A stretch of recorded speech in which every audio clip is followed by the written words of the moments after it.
Hello, my name is Dr. Paul Cottrell. We're going to go over a bunch of events that took place last night. The Syrian ambush that killed American service members, the shooting that took place in Brown University, and also the terrorism that took place in Australia on Bondi Beach. Thank you for joining. I greatly appreciate you to subscribe to all my channels. Make sure you click the bell to get notifications and do a thumbs up to help support spreading the work that I do. Ask your social media to follow me. I do all these videos for free. I have thousands of videos for free. If you'd like to support the work, please share the links and ask your social media to follow me. You can follow me on many different channels in many different ways. I have YouTube, Brighteon, Bitchute, and Rumble, TikTok, Substack, Buy Me a Coffee, Patreon. There's lots of ways to follow me. So please take a look at all the links that I have in the description of this video. Subscribe and help support the work. You can be a paid member to my Patreon channel or Substack, or even a member on my Buy Me a Coffee to help support the work regularly. I greatly appreciate it. You can also donate on my website, the-studio-reykjavik.com. But again, all these videos are for free. All right? I don't put stuff behind a paywall. So thank you for the ones that do support. And I also have very high quality supplements that you really need to take to improve your health and wellness. These are supplements that I take every day to slow down the aging process, boost up my immune system. I'm in my 50s. If you just take my advice, you're going to slow down the aging process. It works. I've been playing around with this type of protocol since I was 16 years old. So all you got to do is just learn from what I've accumulated over the many decades and customize it to what you want to target. Now, if you do everything I do, you're going to get huge benefits. But some people can't afford that. I understand. And I'll tell you how to get the most bang for your buck in terms of slowing down the aging process and boosting up your immune system and helping your different organ systems that may be problematic for you. All right, so we're going to be talking about the Syrian issue, Bondi Beach, and Brown University. Before we do that, please go to my store, the-studio-reykjavik.com. Get the structural nano silver soaps. These are very high quality, great for your skin. You can get them in charcoal tea tree, lemongrass, peppermint, and also in lavender. So get a few bars for your household. Use them as gifts for the holidays. Perfect. Make sure you use discount 5. You get $5 off any order. All caps, discount 5. You get $5 off. And also, because we're in the winter season, it's really important to be prepared. You know, there's something called sub K that's floating around. You're probably going to get it. So get the Max 35 and get the Cleanse. Cleanse is 30 parts per million. Max 35 is 35 parts per million. It's part of my anti-aging protocol. It's one of the first pillars. What this will do is boost up your immune system. How do you use it? Take a teaspoon a day, every day, swish in your mouth, gargle about 20 seconds, and swallow it. This will improve your oral cavity, your oral pharynx, help with your mucosal barrier, and help the health of your epithelial cells. That way, you're boosting up your immune system and you're neutralizing. It's really important to take every day to slow down the aging process. I've been doing this for over 5 years, every day. If you're not feeling well or someone around you is not feeling well, take a tablespoon or 2 a day, and then go back to your maintenance dose of a teaspoon once everything is all better. So please, take my advice, get the Max 35 or Cleanse, take it every day. And lastly, it's the winter season. Be prepared. Like I said, sub K is coming around the corner. Problem in the UK. Get blueberry drops, structural nano silver, and also honey and lemon and cherry. So you got 3 flavors that you can choose from. Get a few bags for your household. Be prepared for the winter season. Is there something else I can help with? Be prepared for the winter season. All right? Get a few bags for your household. Use discount 5. You get $5 off any order. If you spend $100 or more, you get a free gift until supplies last. But it's really important to prepare for the winter season because we have Special K.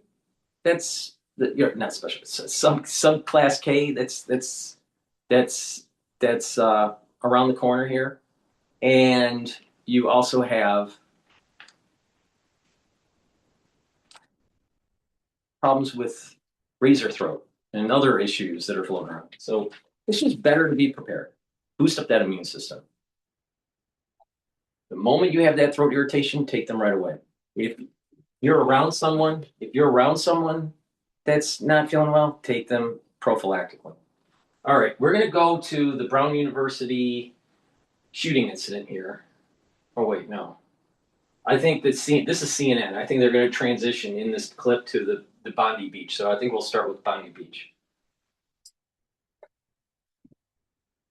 Go to Bondi Beach. There's a shooting there today.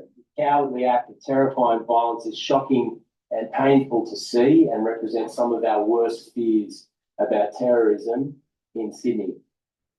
I very sadly need to report that as of now, there are at least 12 individuals that have been killed. One of the offenders has also been killed and one is in custody.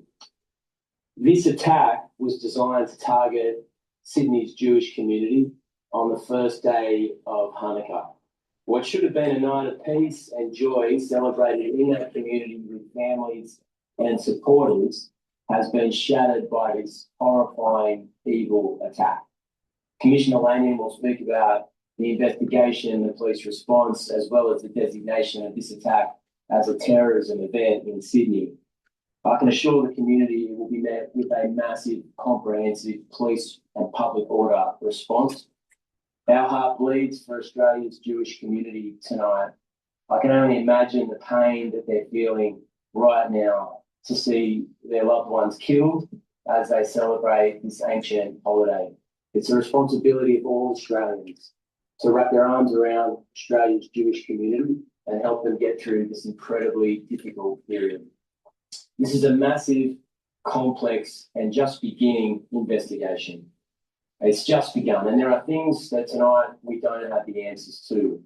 However, we do have answers to some crucial pieces of information for our wonderful city and our beautiful state. The first one is the outpouring of love and support from ordinary Australians for Australia's Jewish community is real. Secondly, today is another example of the enormous pressure. It's interesting that yesterday's video that I did, he was analyzing the strategic plan that was released by Trump with a foreign affairs expert.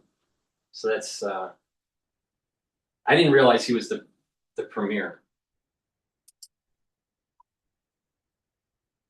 Responsibility, the danger that New South Wales police regularly face as part of their job. They do it without faltering. They didn't falter today. We need them. And thirdly, tonight saw extraordinary acts of personal courage and bravery from individuals in our community. And I think it's worth remembering. This is important to pay attention to because you didn't see this at Brown University. They hid. They hid under their table. They hid in the closet. Some students were having anxiety problems. To handle situations like this, you need to have overwhelming force pushing back on the perpetrator. That means that the ones that are being targeted, the student body or a group of individuals, no matter what the situation is, need to assess the situation and people need to act in numbers to fight against the individual, to overpower them. Now, does that mean that further people may be harmed? Yeah. But the thing is that you're reducing the probability of more people being killed, especially if the perpetrator has more ammo. The thing is that we need a society that pushes back. We need a society that is more conservative and more willing to fight than to cower. We've been told by our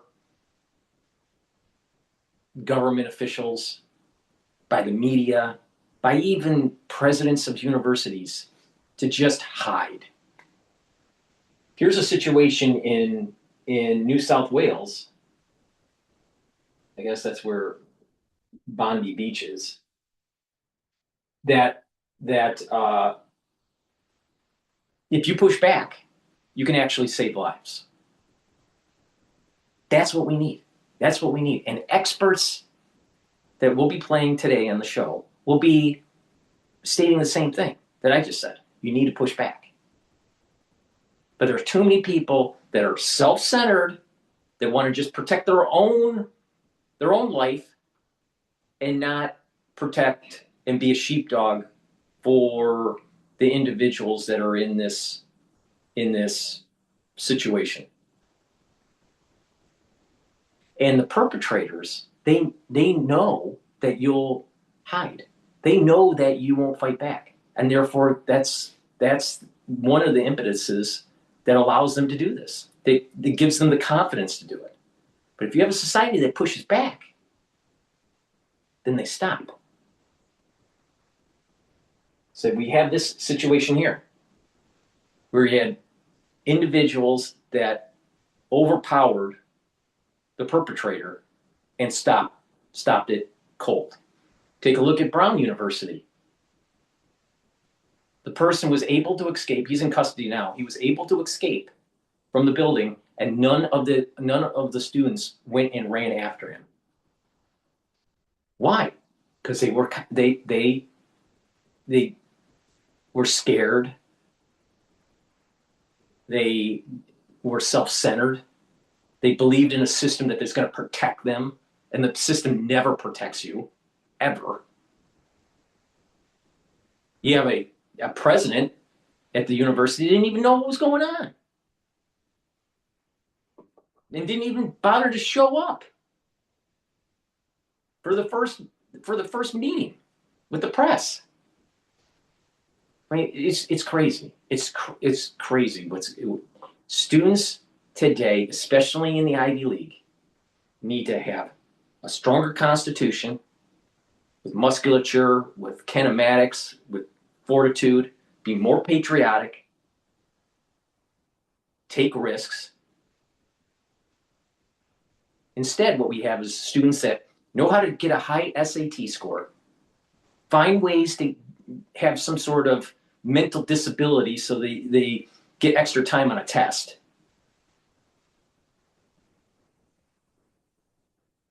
And it's about self-centeredness and not personal sacrifice. So if you have the elite students being basically a bunch of beta males, don't you think that the elite people that are going to be running society are going to be a bunch of beta males? Of course. Do you think that's going to make a strong society? Absolutely not. So the self-correction here is that when you're in a situation like this, you got to be a sheepdog. You can't be the sheep.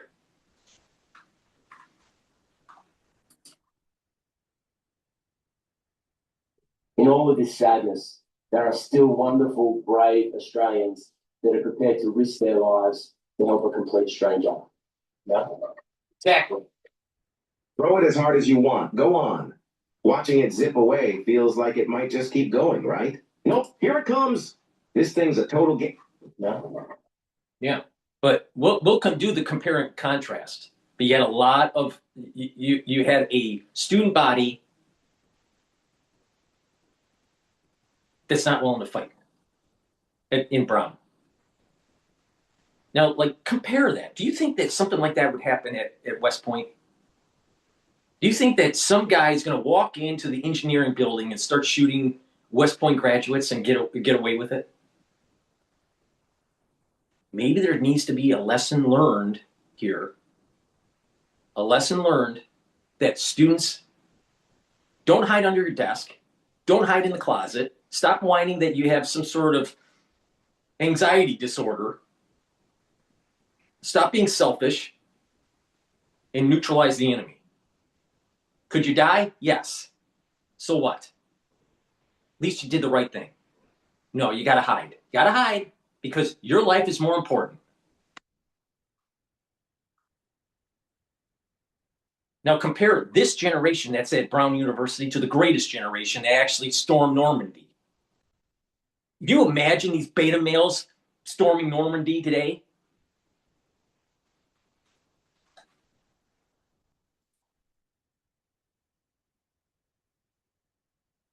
Thank you, Premier. Good evening. Premier has outlined the brief circumstances this evening. I'll go through them again, then more than happy to take some questions. About 6:47 p.m. this evening, police started to receive a number of reports of shots fired at Archer Park at Bondi. Archer Park is a grassed area just north of the Bondi Pavilion. Police responded promptly. Unfortunately, at least 12 people are deceased at this time. 29 people have been transported to various hospitals around the Sydney area, including 2 police officers. The condition of those officers and the other transported are serious, but there is a range of conditions. Our thoughts, prayers and love go to all the families and all of those that were involved tonight. We know that there were many people there to celebrate a happy occasion, the celebration of Hanukkah, and there was well over 1,000 people there when this took place. As a result of the circumstances of the incident tonight, at 9:36 p.m. this evening, I declared this to be a terrorist incident. I have also authorised special powers under Section 5 and Section 6 to ensure that if there is a third offender, and we are currently investigating that at the moment, we will make sure that we prevent any further activity. Section 6 allows us to investigate today's incident. There is a massive police response, and I think as journalists you have seen how quickly and promptly the police responded. I'm incredibly proud of the professionalism of our police and emergency service responders. They have done a fantastic job. Unfortunately, it's only several years ago that Bondi occurred at Bondi Junction. We have learnt a lot from that, and tonight ambulance and police and other emergency responders acted properly and professionally to do a great job there. We will have a significant investigation. Our Counter-Terrorism Command will lead this investigation with investigators from the State Crime Command. No stone will be left unturned. This type of disgraceful activity, this wanton use of violence, the taking of innocent lives is unacceptable to New South Wales. It's not our way of life. I've been very clear since I've been the Commissioner that as a police force, we won't stand for this type of violence. I'm personally offended. You have seen that the police have already taken prompt action. The Premier has mentioned one of the offenders is deceased. The second one is in serious condition in hospital. We will focus to ensure that there is no further threat to the public. Can I ask, but this is a time of calm. This is a time where I want to make sure that there is no retribution. The police are investigating thoroughly. We have acted promptly. We have taken decisive action. Could I just ask for calm in the community? Allow the police to do our job. We will work closely with community and I'll continue to provide updates about the investigations that go on. Thank you. I'll hand over to the Minister and then happy to take questions. So, do we have an age range of the victims over 6,000 not ready to see? No, very early. Sorry, I don't have those details at the moment. As you can imagine, there has been a fair dislocation. The ambulance service responded brilliantly. They've had to convey people right around the city to numerous hospitals. So at this stage, we don't have those details. Sorry, let's ask one at a time. Sorry. We're working through that at the moment. Obviously, part of the declaration is because I have information about the deceased shooter. It's not something I'm prepared to give at the moment. It will be part of the investigation, but we will work tirelessly through our Counter-Terrorism Command to make sure we investigate all of the circumstances. Commissioner, the 12 people that are deceased, do they include the gunman that is deceased or the gun that hit? We've set up the 12 deceased at the moment. This is a really fluid situation. I would like to provide more certainty, but certainly the numbers that we are talking at the moment include the gunman. Were any children among the deceased? At this stage, I don't believe so. However, I do believe that a child was transported to hospital. Again, I don't want to give information that turns out to be incorrect. It is very early. We know that there has been a number of people turn up to hospital. We've had 29 others transported, and we know people are still turning up there.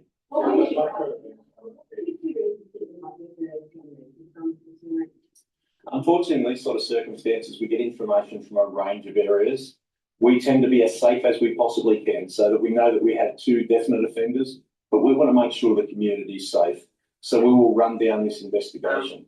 The reason that we have so many investigators out tonight is we want to make sure that that happens. The fact that we've declared this as a terrorist incident, we've provided special powers, is to make sure that we prevent any further. I cannot confirm there is a third offender, but I want to make sure there's no stone left unturned.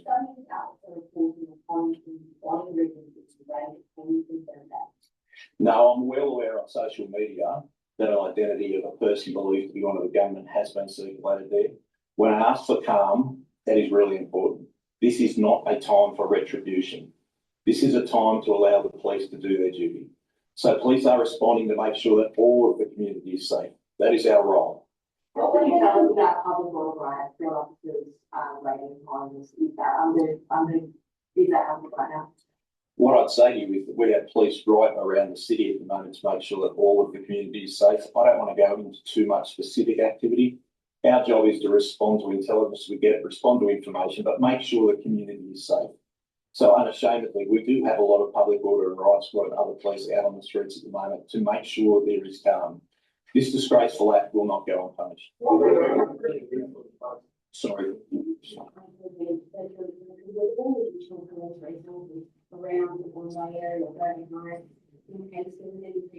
Certainly we're police patrolling that area. We were well aware and we work closely with the Jewish community in terms of Hanukkah. The Jewish community has its own security group we work very closely with. So there were police present. The fact there was such prompt action taken demonstrates the police were present. Is there not an active threat now, right? Sorry. Is there still an active threat?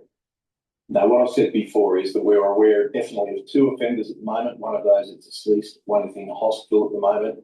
We want to investigate thoroughly so that if there is a 3rd offender or any other people are linked to this matter, we will investigate them and take action against them. What intelligence do you have about this third person? Was he there with a gun? Is he outside of the area? What intelligence do you have?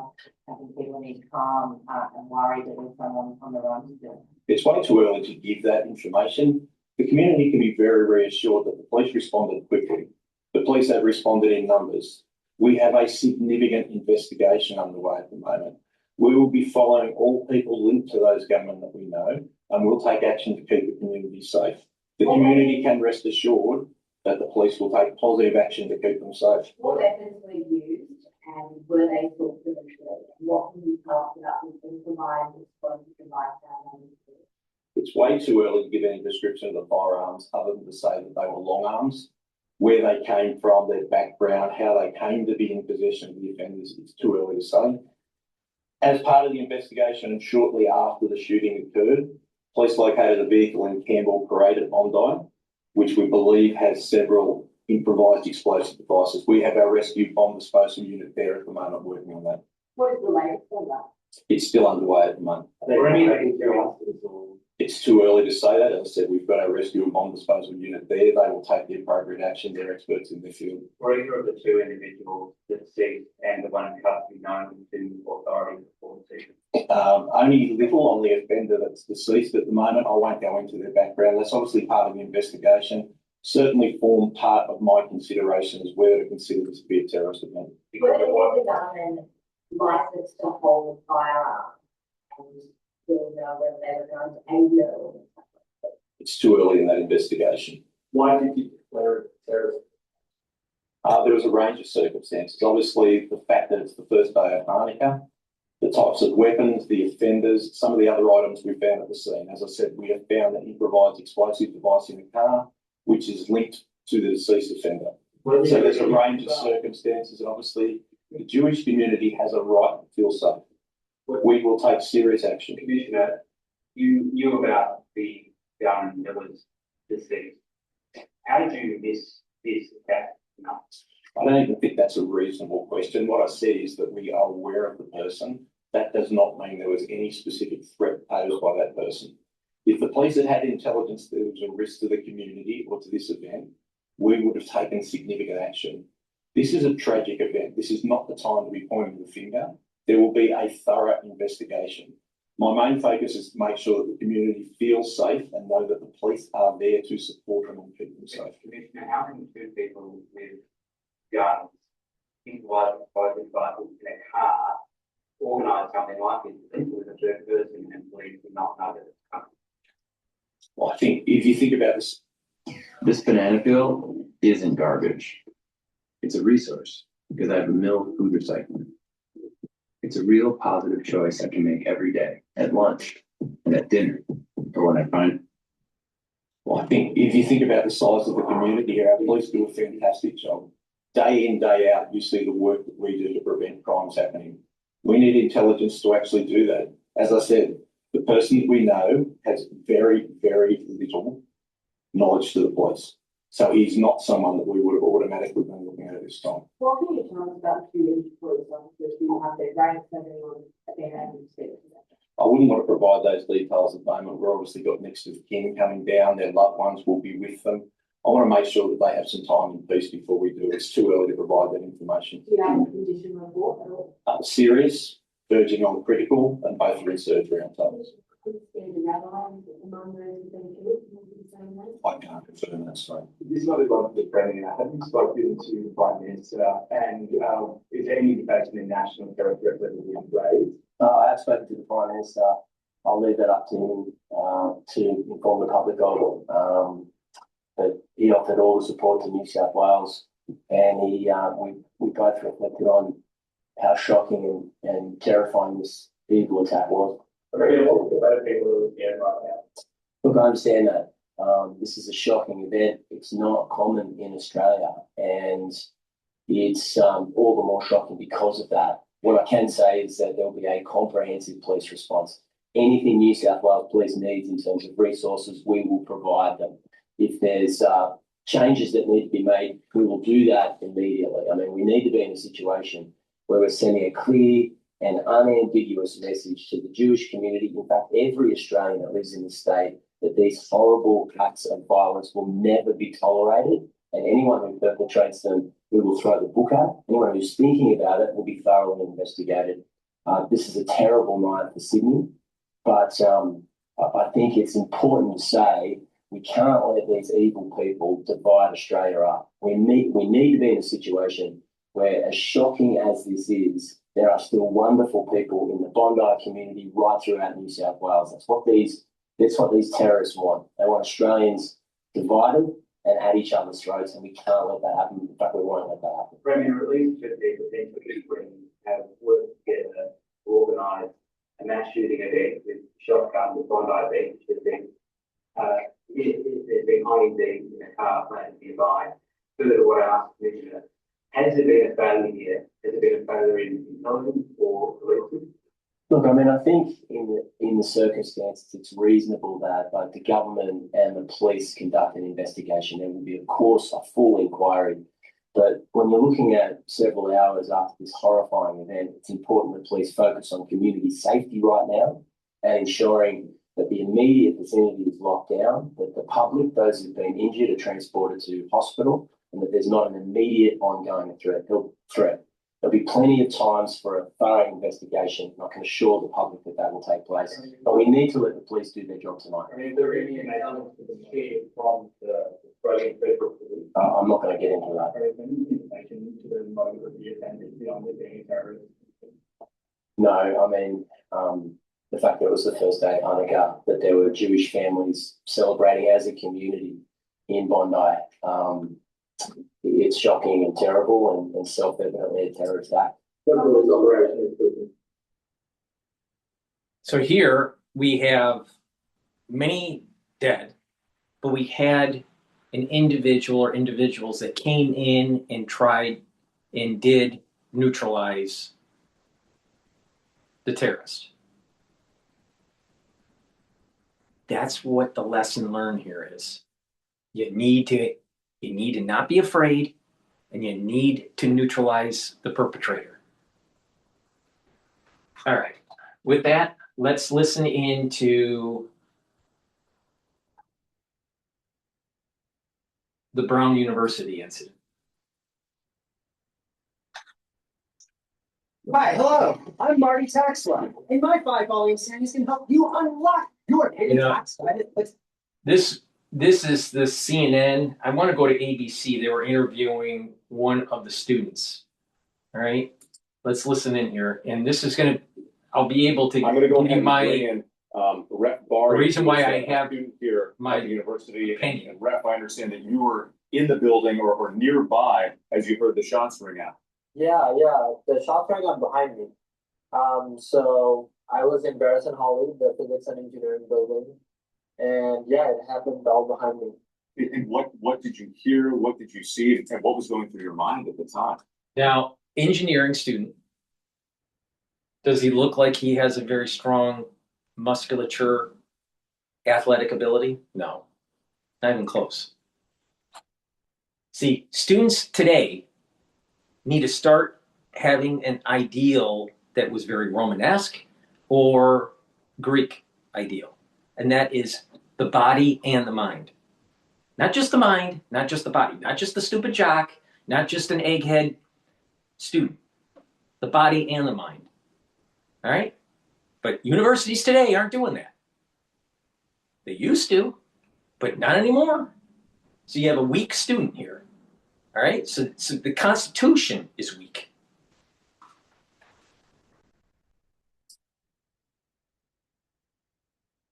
So what happened is I had just had a meeting with my satellite team, the T-Rex team, and I was heading down. So we have a physics office on the first floor of Barrison Hallway. So I left the first floor office, and there is a step of stairs that connects the old part of Barrison Hallway to the new part. The old part is the physics part, the new part is the engineering part. All right. So I'm walking Okay. down these steps. So I'm going to roll this back a little bit so you can see them. Maybe it'll be better if I bring it up here.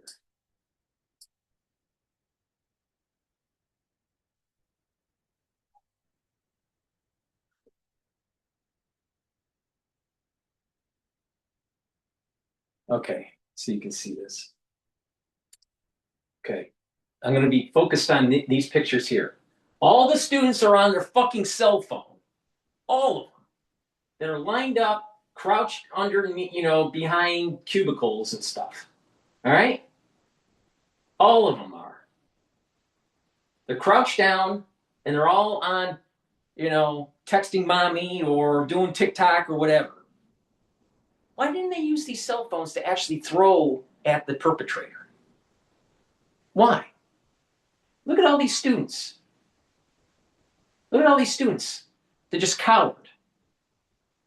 Meanwhile, the perpetrator was able to just leave unimpeded. All right, but let's roll back a little bit here. Okay. Once again, egghead student. Egghead student. Most of them are egghead students that don't have, musculature to fight back. They're told not to. They're a bunch of beta people. All right. And then you have in this picture here, the students, this is a little blurry, but the students are in like cubicles, maybe they're study centers or something in a library, it looks like.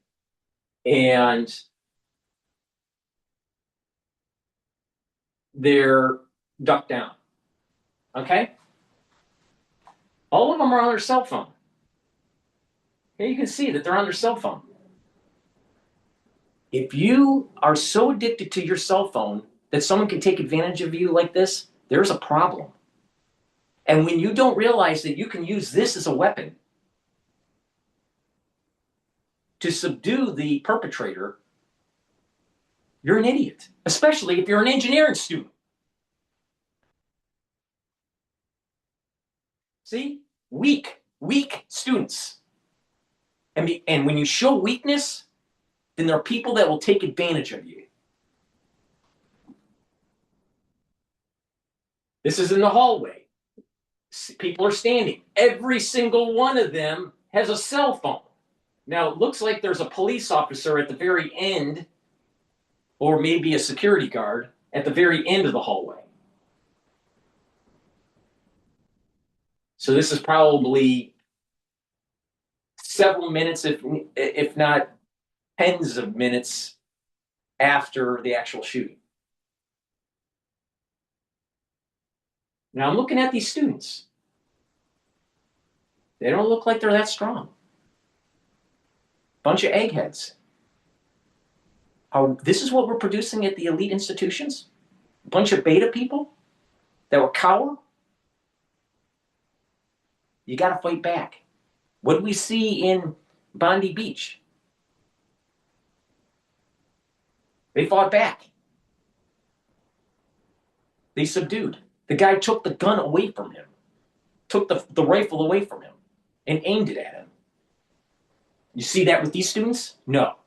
Why didn't they go run? Why didn't the most athletic of these engineering students, which they're not at all because they're a bunch of eggheads, but why not they at least 3 or 4 go run after the guy when he was leaving the building? Now they did catch the perpetrator, but they could have caught him earlier. See, we have students that are weak. And these same types of students, on average, at these universities, 30% of the student body, I'm not saying 30% of them because they're engineers, but 30% of the student body at these elite institutions are mentally disabled. They're asking for more time on a test because they have ADHD. Is this what society has created? These are going to be your leaders.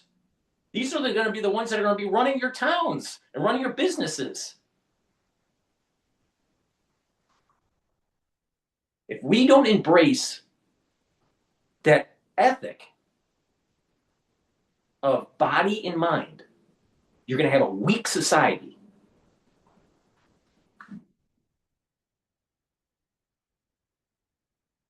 All right, let's continue.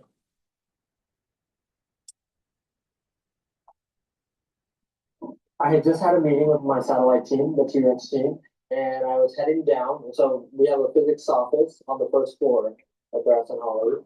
So I left the first floor office, and there is a step of stairs that connects the old part of Garrison Hollow to the new part. The old part is the physics part, the new part is the engineering part. So I'm walking down these steps of stairs. I'm about to head to the diner, the Ratty. And when I'm on the second or third step of the staircase, I hear this pop, pop, pop, like punctuated, like pop sounds, like 6 or 7 of them ring out behind me. And I've never heard anything like that in my life.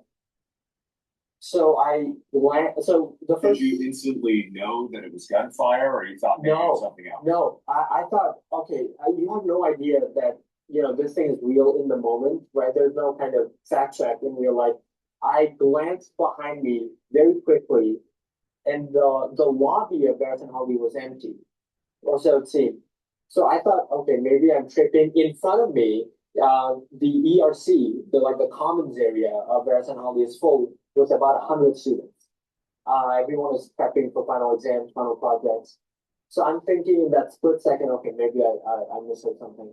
And then it just rings out like pop, pop, pop again. And then I just run as fast as I can. And in the moment when I start to run, people in the lobby, people in the common area. So the fight or flight mechanism kicked in. But when you have a stronger constitution and you can control your reptilian brain, there are certain people that don't run away. They run into the event. This is a classic example of the problems that we have with students today. They run away. They don't run to the problem. Now, do you want to hire someone that runs away from problems, or do you want someone that runs to problems? The students could have easily overpowered the individual. They failed. They failed. Now, if you think I'm wrong, take a look at what just fucking happened in Australia. There were individuals that were willing to take risks and subdue the perpetrator. These are your leaders. These are your future leaders, where they haven't coupled body and mind.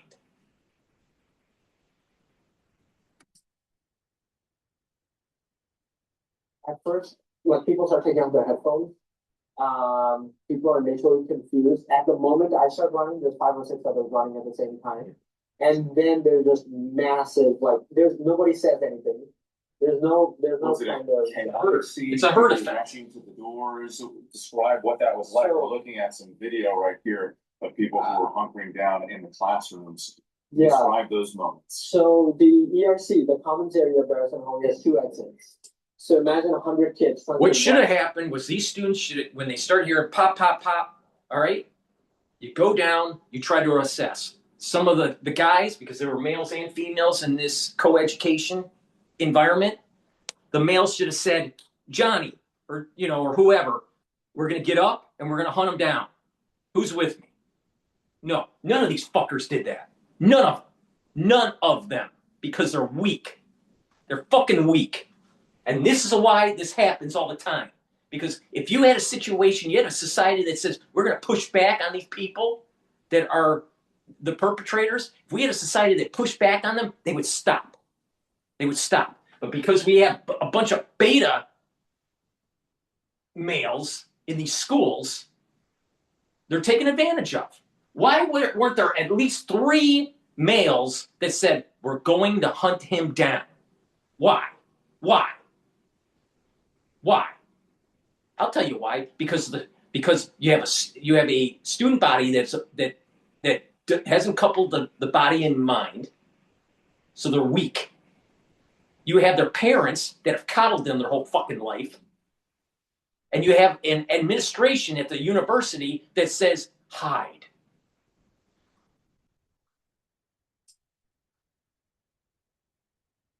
There's not a single word. Nobody is saying anything. Yeah, It's right, just silent right, and right, gunshots behind it. Right, because it was fear. The adrenaline kicks in, the fear kicks in, they're hunkered down, right? But why weren't there at least 3 people that said, we're going to coordinate and we're going to find him and we're going to hunt him down? Why? Because their whole life has been coddled.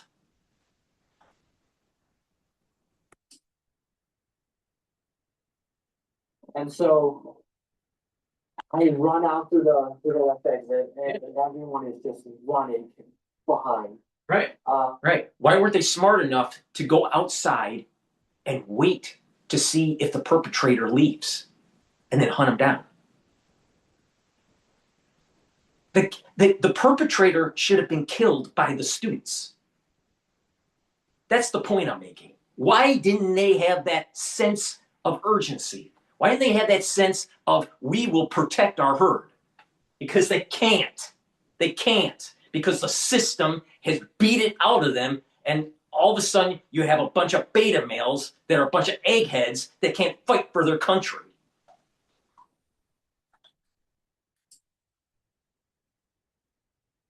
and it's like insane. It's like out of a movie scene. Yeah. Yeah, it's out of a You movie get scene. into the building, and then what? You start getting the alerts from authorities that you need to shelter in place. Look at this guy. That's even the ABC guy has low T. Look at this guy.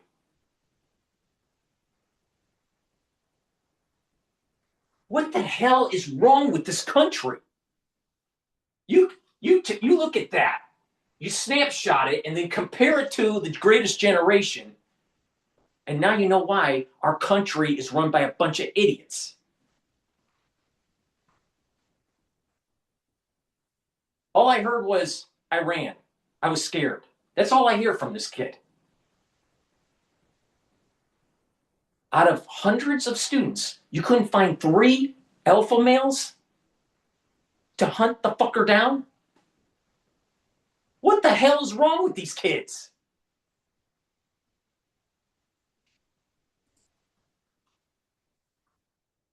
It came a while after. So the gunshots, you understand, were happening in the moment. So there was not even any time for the alert to happen. And so I ran as fast as I could from Barrison Holly to the opposite side of the street. And I called my parents. Called my parents. I ran across the street and I called my parents. That's what this guy's saying. Didn't coordinate with any of the other students to try to hunt the guy down. Because if you subdue the guy, you may be preventing further individuals from being killed. Now, this is not theoretical, what I'm saying, because on the same fucking day, something different happened in Australia. You had bystanders that actually engaged and neutralized the perpetrator. See? See the difference? Elite school. Elite school. Elite individuals that are going to be leaders of our communities. Bunch of beta males. I called my parents.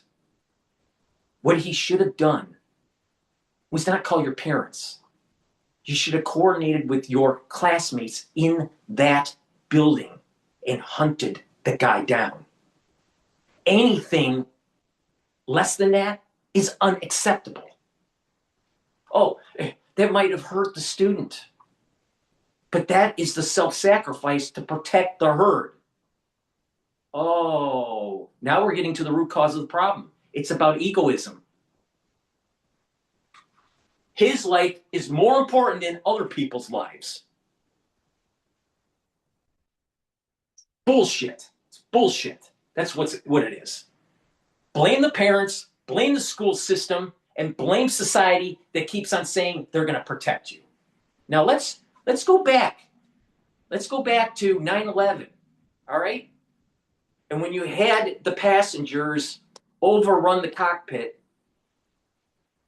knowing that they were going to die, to prevent that plane from hitting other buildings and eventually crash in Pennsylvania.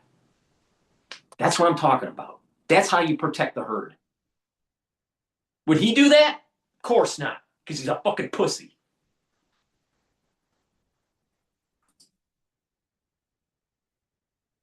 I was running to my apartment, which is on Third Street, and but my brain was just like blank. I was just running. It was like, Did you see anybody get hurt, injured, or law enforcement during that run as you were trying to get away? no law enforcement. The event was happening in that real moment. time. In that moment, and I just heard students Couldn't coordinate with people in the building while he was there. He ran out, had to call mommy when he crossed the street. Hopefully he looked both ways so he didn't get hit by a car. And didn't somehow coordinate with students outside the building to try to make sure that, if a guy is running out, potentially is the suspect, to run after him.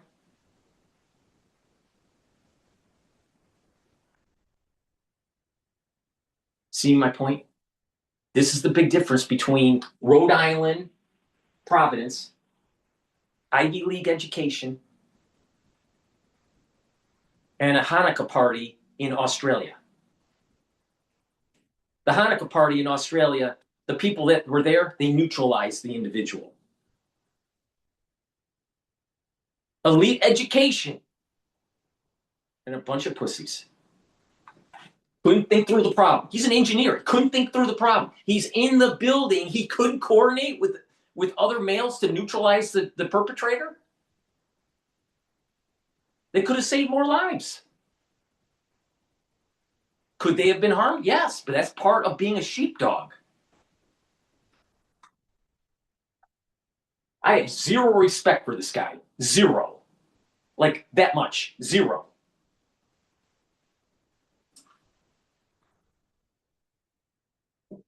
But the weird thing is that so I ran from Barrison Hall to the other side of the street, and on the other side of the street there's the science library. And folks coming out of the science library had no idea what was going on. So as I was running, I started shouting active shooter, like run. And there were two kids who were at first confused, and then when they saw me run, they started to run the other way. But active shooter. There was other kids there. Maybe we could have coordinated and tried to save other students. Get the police to triangulate where he's in the building. No, he had to run and call mommy. There's reports of a female student hiding in the closet with other students, and she was having a panic attack. Must have been one of those ADHD students that are mentally disabled. This is a problem here. If you have a society that doesn't couple the body and the mind, where you have intelligence and have athletic ability.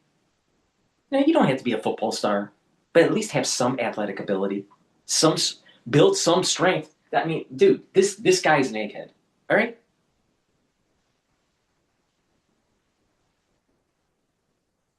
And he didn't have the brains to coordinate with other students to save them. No, they saved themselves. They saved themselves. So what we have is a self-centered generation. We have self-centered people not willing to protect the herd. This is the reason why we have a society that is devolving. Not the greatest generation. Not at all. Not at all. And you can blame it on their parents.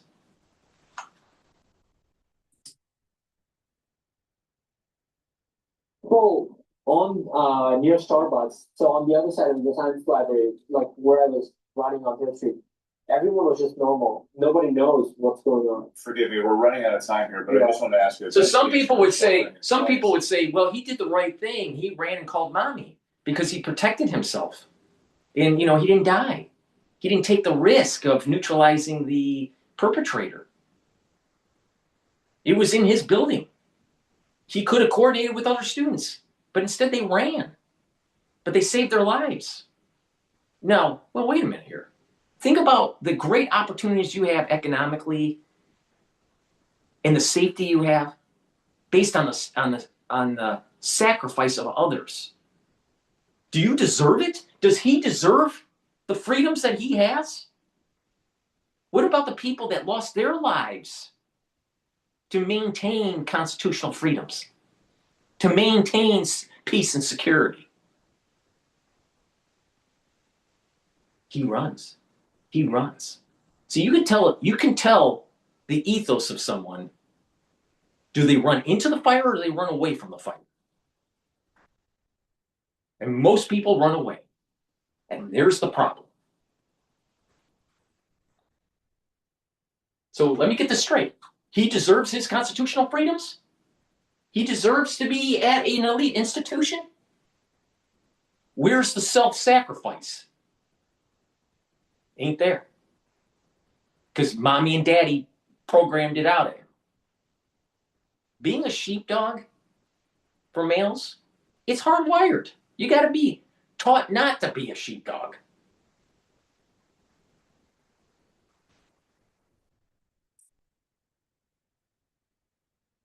How long were you on lockdown? And what was that like? So I actually, I was kindly taken in by a friend, Allie. We hid in her bathroom for 2 hours. 4 of us in like a small bathroom for 2 hours. Why didn't they coordinate to hunt the guy down? Why didn't someone in the student body said, okay, we're going to lock the doors.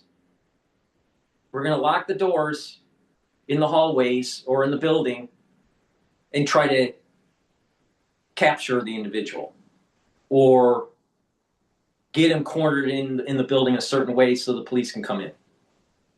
They had time they had their phone. They called mommy. Why couldn't they do that? These are engineers. They were supposed to solve problems. Do you want to hire people that can't solve a problem in the middle of a crisis? Look at this. Weak. Weak. Weak.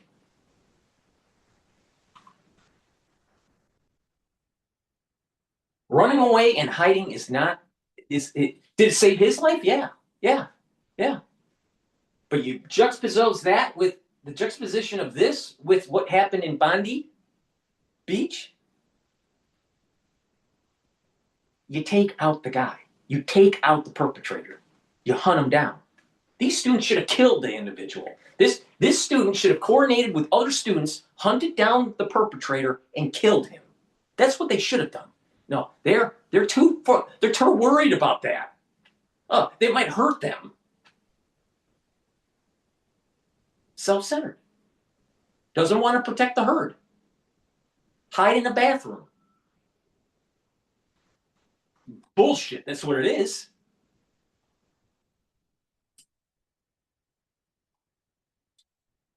it was terrifying, but thanks to her, I think thanks to her, I'm alive. That's bullshit. Well, Ref, thank you so much. Hiding in a bathroom. Glad you're- He's alive because he was hiding in the bathroom in a different building. No. What about these students that are in the hallway in the same building that the perpetrator was in? No. That was hyperbole. What he just said. If he really believes it, he shouldn't even be in engineering. There should have been at least 3 or 4 males that had the balls, the testosterone, the instincts to be a sheepdog. What the hell is going on with these kids?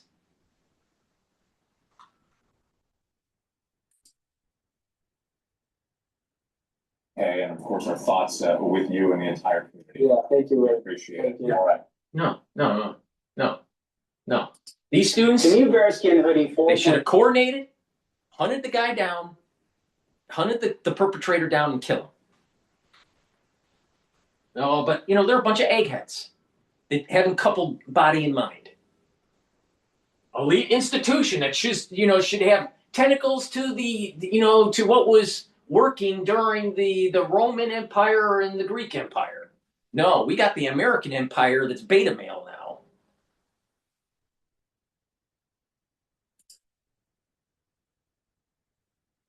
claims to be the most advanced waterproof tactical hoodie ever made. Okay, now the Syrian issue.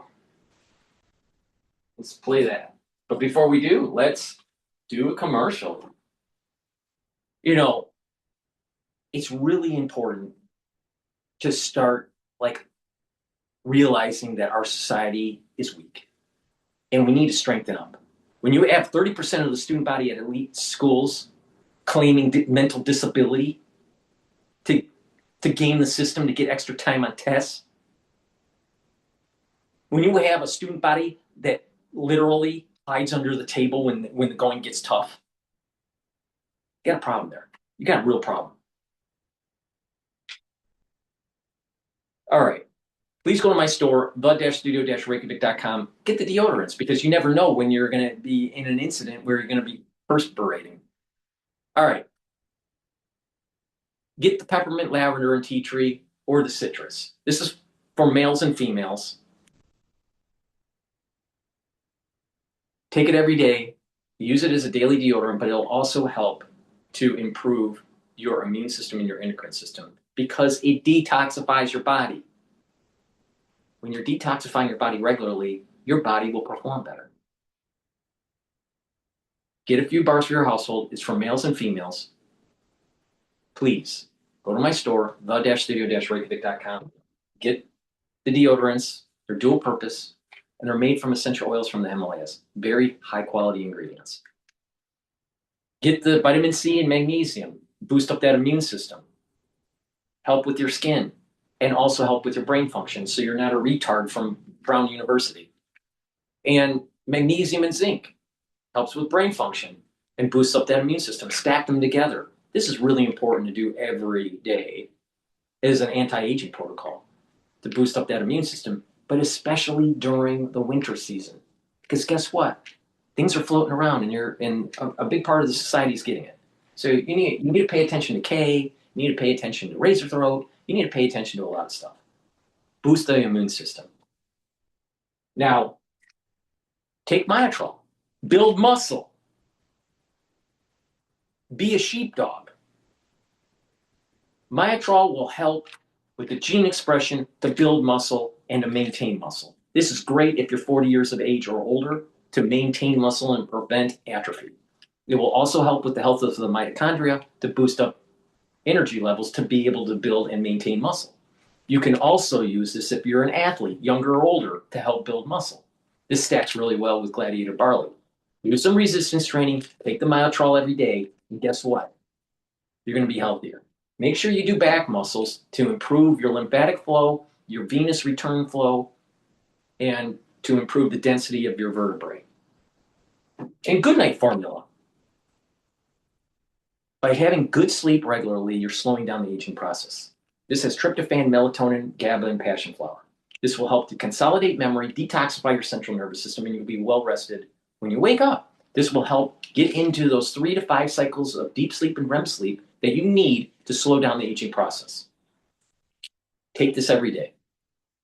So please go to my store, use discount 5, get $5 off any order. If you spend $100 or more, you get a free gift until supplies last. Be prepared. Boost up that immune system. This winter season can be problematic. Be prepared. All right? And build muscle so you're, so you don't act like a beta student.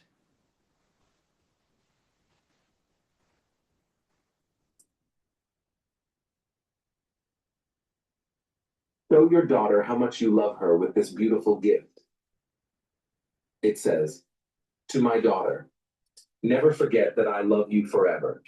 And right now, I do want to get you to a story that we have been following very closely. We brought this to you as breaking news, and we are learning more here as President Trump says, quote, we will retaliate after 2 U.S. Army soldiers were killed during an ambush attack yesterday over in Syria. We also know an interpreter was killed and several other people wounded in that ambush attack. Here's a brief comment from President Trump as he was leaving the White House just yesterday. So we warned the loss of 3 great patriots in Syria. You know how it happened in an ambush. We also have 3 wounded and they seem to be doing pretty well. So we warned the loss. These are 3 great people. And it's just a terrible thing. And Syria, by the way, was fighting along with us. The new president of Syria is, as they told me, and I'm not surprised, he's devastated by what happened. This is an ISIS attack on us and Syria. And again, we warn the Lord and we pray for them and their parents and their loved ones. Very, very sad. Yeah.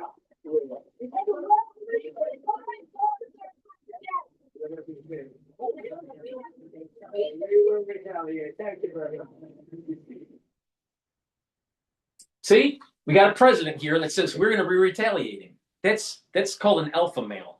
That's called you kill the enemy.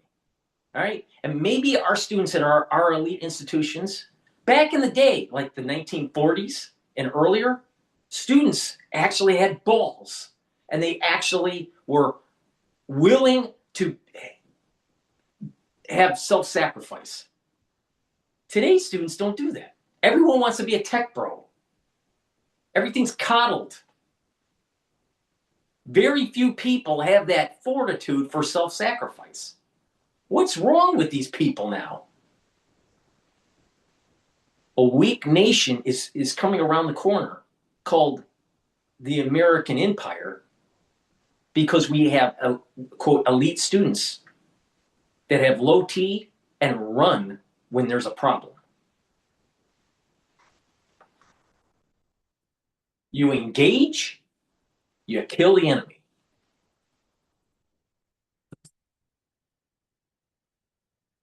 Some very brief comments from President Trump all about the situation as it was unfolding yesterday. Of course, you heard that he was asked about the situation in general and will likely make even more comments today on Live Now from Fox, so we'll bring those to you in full. There on the left-hand side of your screen, you can see Mark Chandler. He is the Director of Government Relations over at Coastal Carolina University, and he is also a former senior intelligence defense official as well as an author. Joining us now live to talk much more about the situation in general. Thank you so much, Mark, for taking the time to be here with us today. You're welcome, Josh. Thanks for having me. Good morning. And first off, I want to start by asking your overall thoughts here as all of this information was developing. I mentioned you are a former senior defense intelligence official. Explain to me what's going through your mind as all of this is playing out and the details are developing there. Well, one, it's a very fluid situation in times like this, Josh. So when we look at this, what we see that those forces were doing was actually part of the new U.S. strategy. It's a continued strategy, but it's kind of a new. Well, he's leader engagement.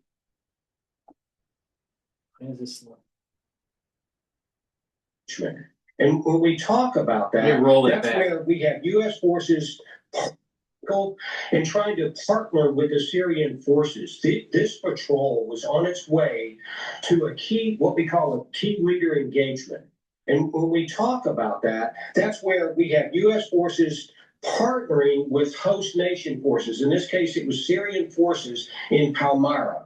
So this patrol was going there when they were ambushed by this ISIS operative. I want to call him an operative because that's exactly what he was. You know, he not turned by ISIS, but actually ISIS is still strong in this area. So this is one of the threats that these forces face in a situation like that. I mean, they did kill the individual, but we lost 3 U.S. personnel and 3 were wounded and evacuated out. But that's part of what you see in an evolving strategy when we're trying to partner with a nation. And Syria still has a lot of problems of cohesiveness. So it's a very dangerous mission in a situation like this. And I wanted to ask you, because as I mentioned, we've heard from President Trump as he was leaving the White House, and he was very clear, saying it several times that we will retaliate. What do you take from that? But also, I guess maybe more importantly, what are the concerns regarding potential escalation as a result? Well, and one thing is we can retaliate, and we will, as the president said. We've got several methods that we can use. We can use airstrikes right after the attack, and I think earlier today we've had a lot of aircraft flying over the area. So we're putting a strong presence there. All we have to do now is really increase our intelligence collection efforts. You know, the Middle East has kind of slipped a little bit, and our priority in the focus since Israel-Hamas war and our attacks on Iran, you know, we kind of centered our focus elsewhere. This proves we need to kind of reprioritize it a little bit. So we've got to increase our intelligence collection there, especially to support engagements like this. And as Syria has entered in a new strategic relationship with the United States. So we'll start collecting intelligence. I understand that earlier today or late last night, there were some arrests made. So we're starting to kind of chip away at that network, and it's a human intensive operation, human intelligence. So we try to chip away at that network to really find out how deep this threat runs and dig further back into the ISIS threat that does remain rather strong inside Syria.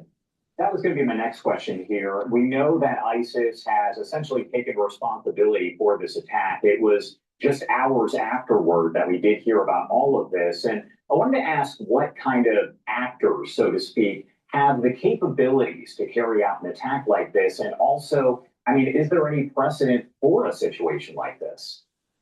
Well, Josh, I'll break it down, the actors, into 3 categories. You have state actors like Iran and Syria, and they have conducted attack. You have what we call state-sponsored actors. And we saw about 100 attacks on U.S. forces over the last 4 years from Iranian proxy forces located in Syria and in Iraq. They would attack U.S. outposts in the region. And then you have what we call non-state actors. These are your terrorist organizations, such as ISIS and Al-Qaeda, who are both actually present inside Syria. So ISIS on its capability, this was ISIS. We can trace it to ISIS. I want your audience to understand, ISIS is relatively strong. We defeated them in 2019, but we didn't eliminate them. They have anywhere between 2,500 and 7,000 fighters still active. And in the last 11 months, since the Syrian regime of Assad fell, ISIS has started creeping back up. They've taken over some smaller villages. They conducted attacks against the Syrian forces. They conducted attacks against our allies, the Kurds, the Kurds are responsible in northeast Syria of holding about 10,000 of the worst ISIS prisoners from the war. So you have a lot of capability still within the region, and you need to put a strong counter-ISIS capability on that. This is a non-state actor. This is a terrorist attack. I don't think Iran is going to step back up yet based on what we did in June and what Israel's done, but I can't eliminate that threat completely. What does this say overall about the security threats that do exist, not just in Syria in general, but maybe all across that region of the world and the world itself? Well, the Middle East is a dangerous area, and it's a dangerous area, but it's an important area to our national security. We need a stable Middle East, but it's a cauldron of Islamic extremism. Some of the worst extremists are located in Syria and Iraq, and you look at throughout that region, kind of where this extremism has generated from in history. But you also have Iran as a destabilizing force in the area. So when you start to look at that, when you see the challenges that we have, we're actually focused on a strategic relationship with Syria at this time. There was an unprecedented visit of the Syrian president to Washington back in November. So why for that? We need to, one, eliminate Iran. We need to eliminate ISIS influence in the region, and we need to block Russia's access. So there's a lot of strategic importance to the Middle East, and we need a stable Middle East. It kind of seems counterintuitive that we put forces there to face the threat, but in the long run, it's better for the United States if we have a strategic if we have a strategic concern there. Now, the threat is real. I referenced about 100 attacks by the Iranian proxy forces out there. Back in 2019, after we defeated ISIS, they conducted a suicide attack in Manbij that killed 4 U.S. soldiers. So you have to look at that. The threat goes with the challenge that we have, but we just need to be more proactive. I like Israel's approach. They identify a threat, they're intelligence intensive, and then they attack it before they can attack. We're more reactive. I would say we need to take a more proactive intelligence collection effort and proactive defensive effort to strike first.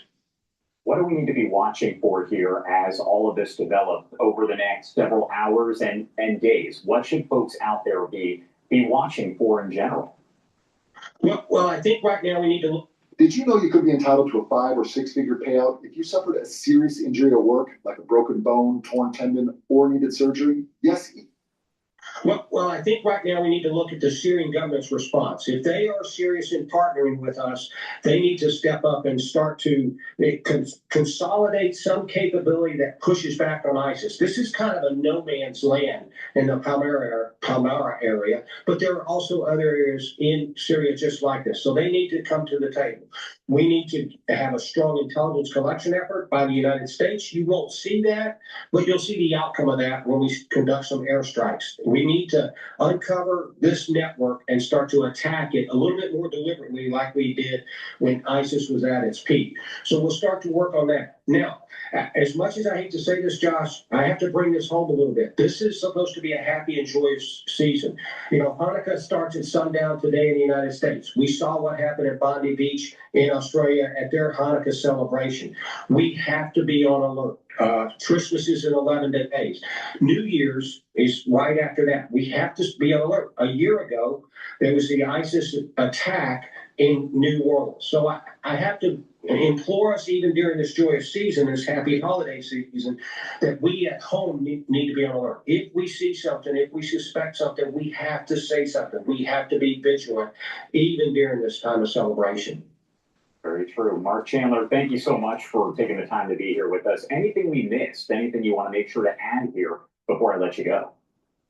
No, Josh, I think you covered it very well. It's just, I know it's a challenge at this time for us to look external to our nation, but we do have strategic interest in this region. We just have to play out and realize that Syria has a long way to go before it becomes a cohesive nation. But it's something that we have to, for the security of the region and our allies in the region, kind of ensure that goes forward. So this is kind of maybe the beginning of a new push that we're going to have to make here in the Middle East. All right, Mark Chandler, thank you again for being here with us today. We appreciate it as always. All right, thank you very much. We're gonna play. What's going on between Donald Trump and Nicolas Maduro, the leader of Venezuela? And right now, Al Jazeera's take on. It's the U.S. soldiers. We're gonna play Al Jazeera's take on this, but before we do, please go to my store, the-studio-reykjavik.com, and get the clarity factor. This will get rid of that brain fog, allow you to have better connections with your neurons. Those dendritic connections will improve. Your memory will improve. Your thinking will be faster. You'll be able to concentrate on tasks. This is very powerful neurostack. Take it every day. Slow down that aging process. Improve your brain function. Resveratrol, soaks up free radicals, helps the health of the mitochondria. You'll have more energy, helps with youthful gene expression, gets rid of cells that are in senescence. This is a great way to slow down the aging process. Take it every day. I've been taking this for decades. This stacks really well with NAD+, ubiquinol, C60, clarity factor. Vitamin B complex, super important to take, especially if you're 40 years of age or older. The first 4 B vitamins are going to help with the electron transport chain. You're going to have more ATP. You're going to have more energy. You're going to have better cellular metabolism, and vitamin B12 helps to protect neurons. Super important if you're 40 years of age or older. And omega-3, this helps with your cardiovascular health. It'll bring down inflammation, help to reduce plaque formation.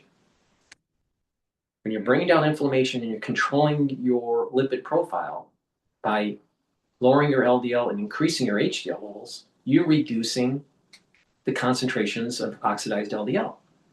If you have high concentrations of oxidized LDL, you get plaque.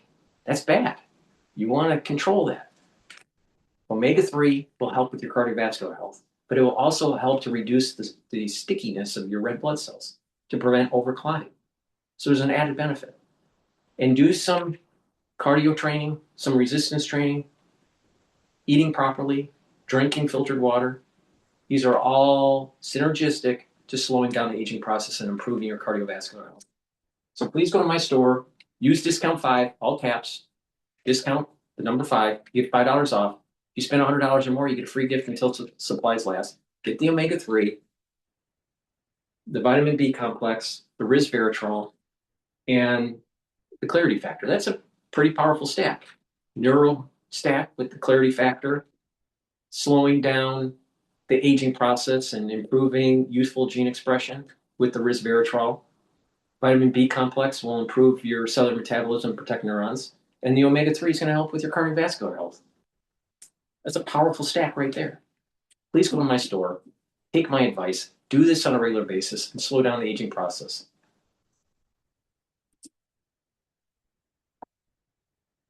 Have been killed in Syria's central city of Palmyra. The Pentagon says the American-led coalition fighting ISIL was carrying out counter-terrorism operations. Now, Syria's Interior Ministry, though, says the attacker had no rank within the security forces, and an investigation is underway to determine if he was linked to ISIL. President Donald Trump, though, has blamed the attack on ISIL and warned the US will retaliate if its forces are attacked again. Syria, by the way, was fighting along with the president, the new president of Syria is, as they told me, and I'm not surprised, he's devastated by what happened. This is an ISIS attack on us and Syria. And again, we want the Lord to the president and their parents and their loved ones. Very, very sad.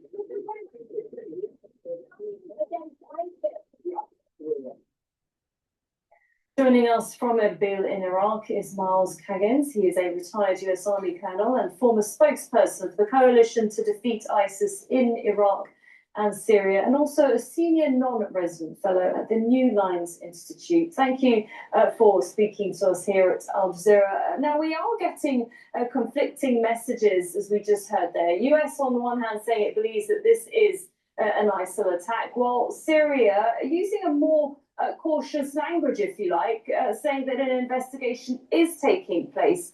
What are your immediate thoughts with, all of your experience and having been there yourself? Good evening, Sarah. This is a tragic and devastating attack against these U.S. soldiers in southern Syria in the Bitchute Desert. Now, there are some conflicting messages, but in the most recent messages from the U.S. National Counterterrorism Center leader, Mr. Joe Kent, he has indicated that this attack was an insider attack, what we often would call a green on blue attack. And in the most recent statement from Ambassador Tom Barrack, who is the special envoy to Syria, he has backed away from language attributing this attack to ISIS. So what's next?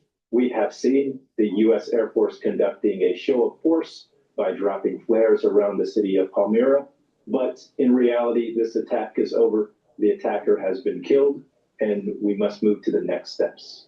Right, and just in terms of the sort of language that we were hearing from Trump there. Now, we've also heard this from his Secretary of Defense, responding rather with a sort of threatening language. I'll just read out what Pete Hegseth said. He said, if you target Americans anywhere in the world, you'll spend the rest of your brief, anxious life knowing the United States will hunt you, find you, and ruthlessly kill you. Now, is it likely to respond, do you think, the US in any way, given what seems to be a good relationship so far between Trump and the Syrian leader Ahmad al-Sharaa, at least for now, the kind of relationship that they are having at the moment? President Trump and President Sharaa do have a new but strong relationship built on admiration for each other. And CENTCOM has been successfully partnering with the new Syrian transitional government for some counter-ISIS operations in northwestern Syria and in the southern part in the Badia Desert. They have recently found more than 12 weapons caches in the desert area. And it is important that we remember the United States has been in Syria since 2014. And the United States has had a strong partner from the Syrian Democratic Forces since that time. And together, the Syrian Democratic Forces, backed by the international coalition, defeated ISIS and continue to hold more than 10,000 ISIS detainees. So just, Miles, I just wanted to ask you specifically about the location of the attack, because it did take place in Palmyra, that's in central Syria. Can you perhaps give us an idea of why the US forces are there? What are they doing exactly? And that's, of course, despite the war ending and also Bashar al-Assad being ousted. The Americans continue to have some small bases in the northeast of Syria. This is an area that is east of the Euphrates River. And in the south, there is the Antanf garrison, where there are a few hundred U.S. troops. It is likely that as they now have a new partnership with the Syrian Transitional Government Ministry of Defense, they were going out to visit those Syrian Transitional Government bases or having some meetings with local leaders in the area as the U.S. is wanting to expand its presence and deepen its partnership, its new partnership with President al-Shaara's security forces. All right, thank you very much for speaking to us, Miles Kaggins there. Okay. Don't miss out. Now, are we going to have lots of incursion in the Middle East as we're decoupling from the Middle East and Europe and moving our concentrations in South America and eventually building up that war plan in the Pacific? Are we going to be decoupling from the Middle East? Yeah, of course. Now, that doesn't mean that we're not going to do some tactical strikes against ISIS. It's there's nothing wrong with that. America First policy or this whole isolationist policy doesn't mean that we don't do tactical strikes in the Middle East. And you know what? There needs to be retribution. They killed our American soldiers. There needs to be hellfire that comes out from the sky and knocks out some installations or knocks out some ISIS groups. But overall policy is to decouple. The focus, the pivot to our hemisphere, the Western Hemisphere, and to focus on the Pacific. All right, let's listen into Fox News. This is an ex-ATF agent. It says brown shooter operates like a robot. All right, that's interesting. Let's listen in here. Oh, before we do that, please go to my store, the-studio-reykjavik.com. Get the Boomer Boost. This targets multiple systems. This will help with your cellular metabolism. It'll rev your metabolism up. You'll have more energy. You'll have a steady burn of energy throughout the whole day, no spiking. You'll feel the effects of this within 72 hours. But if you take this on a regular basis, you're going to improve your brain function. You're going to be able to concentrate better. You'll be able to sleep better. You'll be consolidating memory. And over time, you're going to be thinking better and having better memory recall. In addition, this helps with your cardiovascular health and helps with musculature. Slow down the aging process. It's a very comprehensive compound profile shown on the screen here. You can read the label on my website. Take this every day. This is a month's supply. This is very important. And you can stack this with gladiator barley or heirloom barley. And also the larger protocol that I have to slow down the aging process and to boost up your immune system is the following. Taking a probiotic and a multivitamin is the foundation. The first pillar is taking the Max 30 Fiber Cleanse to boost up the immune system. Second pillar, C60 to soak up free radicals. Third pillar, turmeric, ashwagandha, and lignans to boost up that immune system by bringing down inflammation. And the Boomer Boost to rev up the metabolism and your energy levels. But you get added benefits. And so this works in a synergistic way, and you're slowing down the aging process radically. Take my advice. It works. I'm in my 50s. All right. Please go to my store, the-studio-reykjavik.com. Be a sheepdog. Get the Boomer Boost.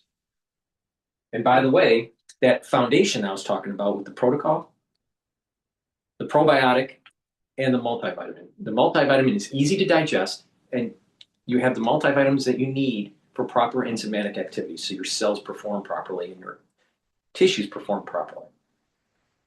Taking a probiotic will help, a good probiotic, which this is. This is a powdered version. I also have the Veggie Cat version. Take it every day. And that will improve your gut biome, improve your nutrient absorption, your metabolism will improve, your brain function will improve, even your immune system at the gut level will improve. Please go to my store, get the probiotic and the multivitamin. It's easy to digest. Take them together, right? And you can stack it with the Boomer Boost. That's a very powerful stack. But the full protocol is to take the probiotic, the multivitamin, Max 30 Fiber Cleanse, C60, turmeric, ashwagandha, and lignans, and the Boomer Boost. And that's what I call the core. The core, and you can build off of that if you have the money. But the thing is use discount 5. You get save $5. And if you spend $100 or more, I do give you a free gift until supplies last. So I want to get these products in your hands, slow down the aging process, boost up the immune system. It works. It's something I do every day. All right, let's listen into Fox. Or injured after a shooting yesterday at Brown University in Rhode Island. Officials say that the suspect is a male dressed in all black who left the scene on foot through a door on Hope Street. And a shelter in place has been just lifted for the entire Brown campus. And the AP is reporting that a person of interest is in custody now. Former ATF Special Agent Bernard Zickmore joins us now. Bernard, thank you for getting up. What do you make of this situation? We're just getting this news that the shelter in place has been lifted. AP reporting someone's in custody, but clearly the police investigation is very active. You know, it's an incredibly challenging tactical and investigative problem for all the law enforcement and community involved here, because essentially there's a lot of things that can't begin until the shooting stops. And until you have somebody in custody that you can confirm is the cause of this, the shooting hasn't stopped, theoretically. And so their number one priority is to make sure that they're not going to have a re-engagement, that there are other participants in the shooting. And so, you know, a lot of resources that would be used investigatively are going to be committed to that. Resources have been coming in throughout the night. They're leaning into a lot of technology right now, both for finding the person responsible so they can ensure the safety of the community, and secondly, to get answers as to what's going on. And of course, all at the same time, the management of, 10 plus people, critically injured, people fighting for their lives, the parents and friends and family that are coming into the area to be managed is all critically challenging and number one priority. A lot of resources are going for this. They're getting answers. They have more than they can reveal right now, but it's progressing. It's interesting that there are that we don't have more video circulating right now, but obviously authorities picked out that one short clip of the man that they say is a person of at least a person of interest walking away. I assume that there's more to it than just what we're seeing right there that makes them think that that is the person of interest that they want to talk to. Yeah, I'm confident they have much more video. Additionally, they will lean into things like AI and geo-tracking to get potential pathways, behaviors, and some confirmation as to if they're looking at different video evidence that shows it being the same person in the same locations. And they can tie rather quickly now, contemporarily, they can tie together events tied to victims and where shootings were, where other evidence was left, say like shell casings, to positions of video. And so it gives them a lot of information. Of course, it takes people and officers to respond to the things that are developing here, but they're working on it. You would have this broken down into components. The component is the search, and the component is the investigation. You live in New York. And the search component is also largely looking for, again, they have to determine if is there more than one person. It's going to give them relief, because if they have somebody that's a person of interest that develops into being the person responsible, then they can let off the gas when it comes to this aspect of it and concentrate on investigation and crime management and victim management, because obviously you have a lockdown situation in the area, and then the broader community's at risk too if somebody's fleeing from committing such a horrendous act like this. Bernard, we love having a special agent ATF person here because you see things that we don't see. I see that footage and I see this young man walking rather calmly. It's kind of shocking to me. When you see that video, what do you see? It's you want to be reluctant on deriving, for example, motive and intent from such small partial pieces of potential evidence. But a lot of things, if you look at the Charlie Kirk assassination, for example, the video of the suspect that was walking with a limp and the things that were attributed to potentially that. But make no mistake, somebody that goes in and makes a decision to take human life on a mass scale or any scale, it's really operating on unconscious. And so the normal things that we're expecting from a human being doesn't exist. That's why in contemporary active shooter training, we tell people, do not beg for your life. This person looks like a human being. They're not necessarily scary looking, but they are a robot. They have no conscience. They have no empathy. They don't care what your situation is. They're there to take life. Yeah. And so trying to attribute a human behavior in a video will usually not provide any picture. If you're in a crowd, especially if there's hundreds of people and there's a shooter, you don't run, because the power of the masses is much more than the number of bullets that this guy has. Now, does that mean that there won't be carnage? Yes, of course there'll be carnage, but you're reducing carnage. You're reducing carnage by engaging and fighting, by neutralizing the individual, not running away. Now, what happened at Brown? 3 or 4 students in the engineering building should have banded together and hunted the guy down and killed him. That's what they should have done. They hid. Why? Because they're a bunch of beta males.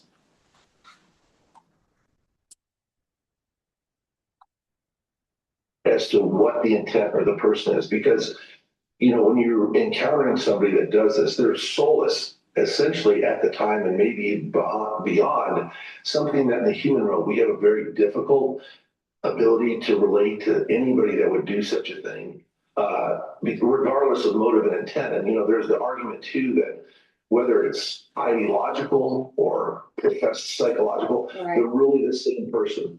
So I can't let you go without you answering this question. If you don't beg for your life, what do you tell people to do?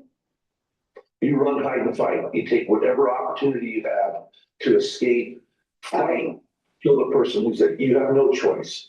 You have to act. And of course, the difficulty with this is the normal human. If you're all by yourself, it's probably better to hide.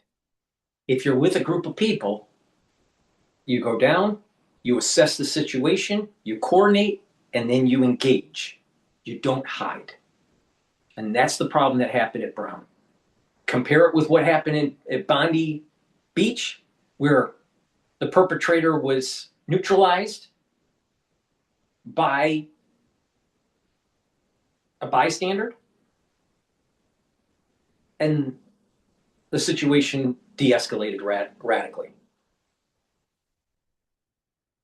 Don't hide. Don't hide. You engage. I want citizens. I want America to be peaceful and prosperous. But I know this for a fact: if you don't merge body and mind, where you have athletics and intellectual prowess, you don't have a fully functioning human being. If you're just an egghead, you got a problem. If you're just a jock, you got a problem. You need to have body and mind. Then you have a more productive society. But it's not just that, you need to have the ethics. And that ethics can be built upon the 3 pillars: God, country, and family. So when you have God, country, and family, and you merge body and mind, you have a more well-rounded individual that will have a more productive society. We need sheepdogs. We didn't have any sheepdogs at Brown University. They all hid. They all hid. And we went into detail with one student. They had to run out of the building, knowing that the shooter was there, knowing that there were hundreds of students there, knowing that he could have coordinated, hid, ran away, crossed the street, called his mommy, hid in another building with his friend in the bathroom. Could have used the phone to coordinate with students. Could have used the phone as a weapon. No. Not even an engineer could figure that out. Ridiculous. Ridiculous. You gotta fight. You gotta put on that fighting spirit. You gotta protect the herd. Because when you do that, less of these incidences will take place.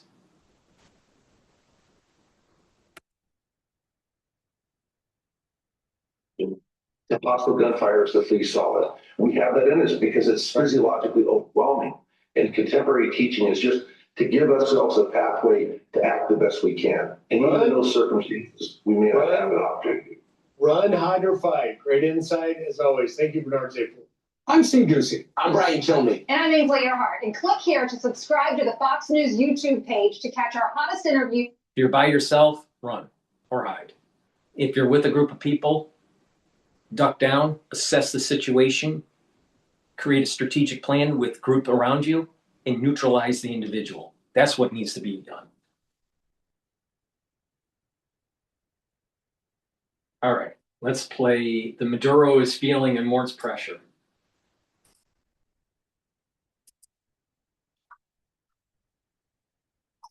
Thanks so much, Julian. I want to bring in former CIA guy. His name is Mike Baker, frequently on this program, and a welcome guest indeed. Especially today, Mike Baker. How long do you think Maduro has to last? Well, that's the big question. Right now in Washington, D.C. You know what? I don't know. It's an easy and honest answer. But look, there's enormous pressure on him from different directions, right? And the scenarios that have been gamed out in Washington are either there's an internal change, meaning Maduro's advisors and others force him out because they said enough is enough. There is a decision perhaps by Maduro himself that says, okay, if I can get the right deal, meaning basically amnesty for himself, his family, and some close advisors, then he'll be on his way. Or there is direct military intervention by the U.S. Those are the 3 likely scenarios that we're dealing with. But Maduro is feeling enormous pressure. He has surrounded himself, interestingly. There's a lot of players in this. It's not just the U.S. and Venezuela. Cuba has a big stake in this. And Maduro has called on the Cubans, their intel personnel and military, to come in and act basically as his closest protection. Because he's gotten to the point now where he's not sure he can trust his own people. But if he's still in power in the early part of next year, that will be a defeat for the United States and a defeat for President Trump. Something has to happen, and quickly. Would you agree with that?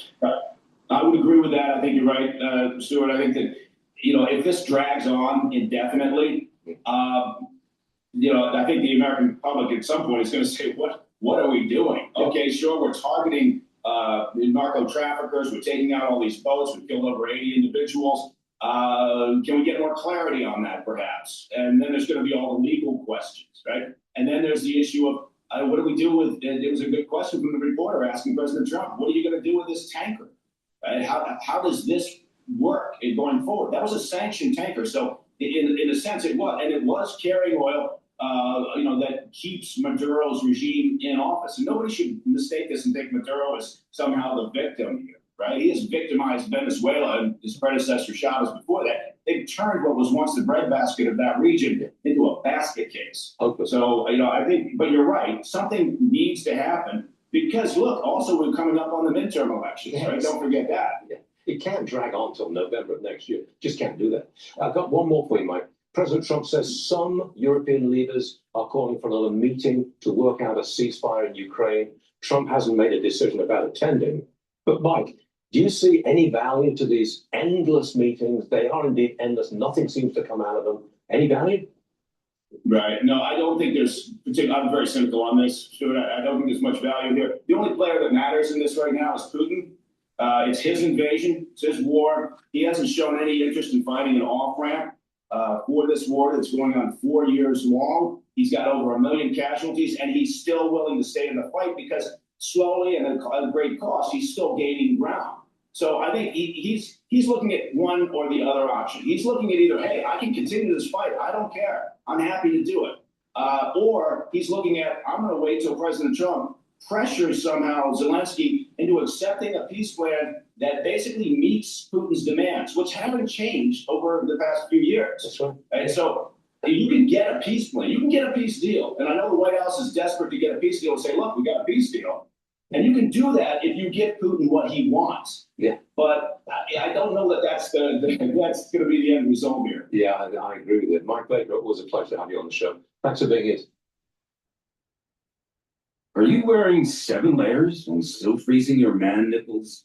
You need the new 340 GSM military grade bearskin hoodie to get comfortable in the wild.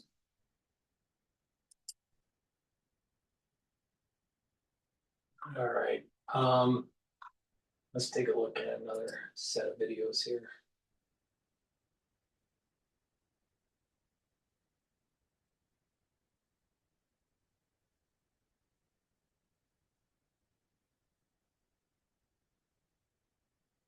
All right, let's listen into Fox about Australia's mass shooting.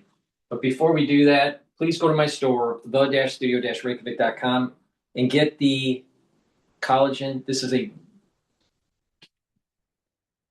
multi-purpose supplement, very high quality, that will help with your skin, your nails, your hair, your musculature, your joint health, your cartilage, and your bone density. Take it every day. This is a month's supply. Heirloom barley will help to bring down inflammation, detoxify your body, and soak up free radicals. When you do that, you're improving your cardiovascular system, your brain function, and also your immune system and endocrine system. For your brain function, by keeping inflammation down and soaking up free radicals and detoxifying your body, you're reducing stress on the neurons so the neuron is healthier. And detoxifying your body regularly is super important. And you can do that with zeolite. You can stack it with the heirloom barley. Zeolite, you take 3 small drops underneath your tongue, drink the filtered water, and it'll bind to heavy metals, toxins, and chemicals. It'll allow you to urinate them out within 6 to 8 hours. Do this every day, and you'll improve your immune system and your endocrine system. Make sure you drink it with filtered water and stay away from processed foods.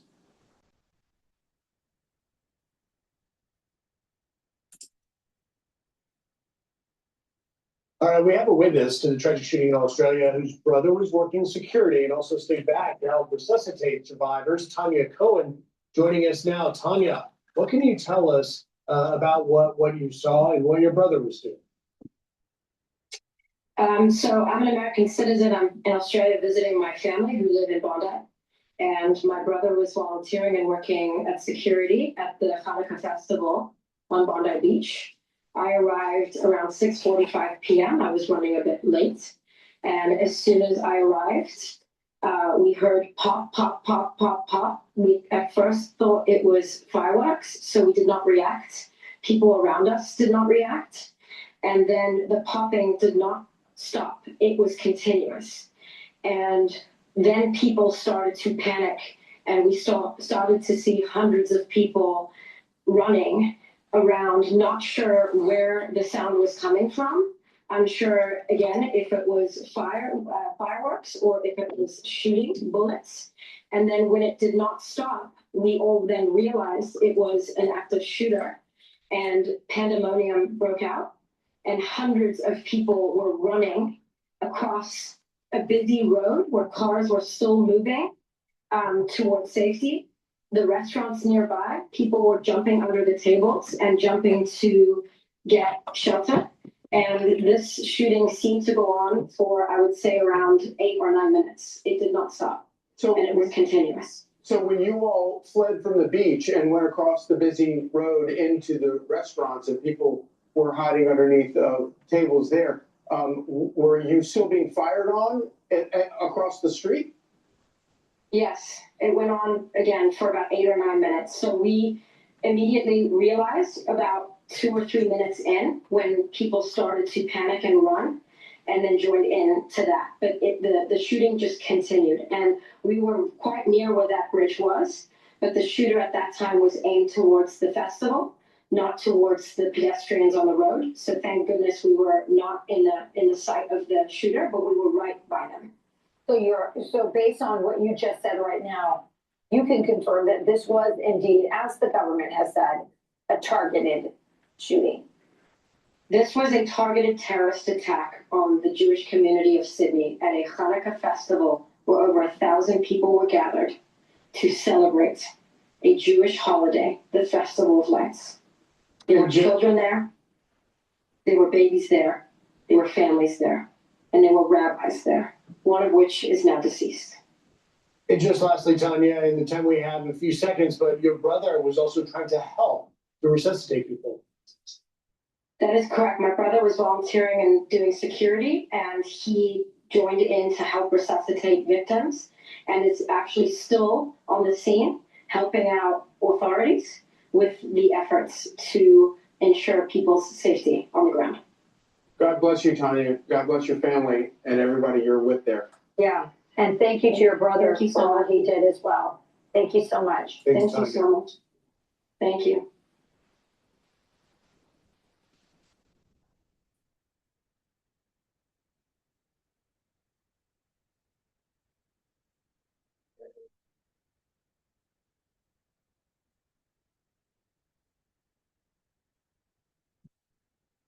Here's a classic example. Let's see. Mother of Brown student says son barricaded himself for 7 hours. Why didn't her son? Well, let's listen to the video. But I suspect that we got a beta male here.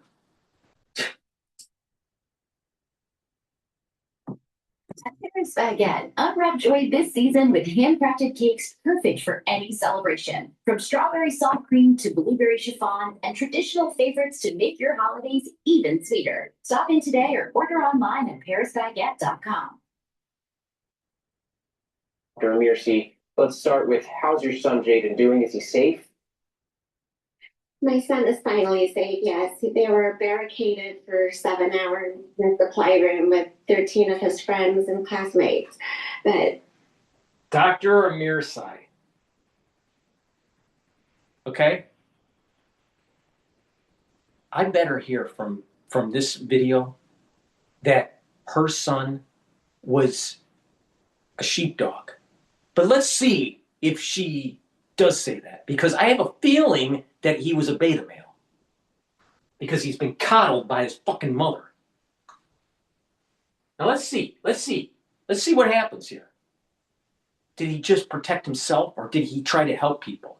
Well, let's see what happens.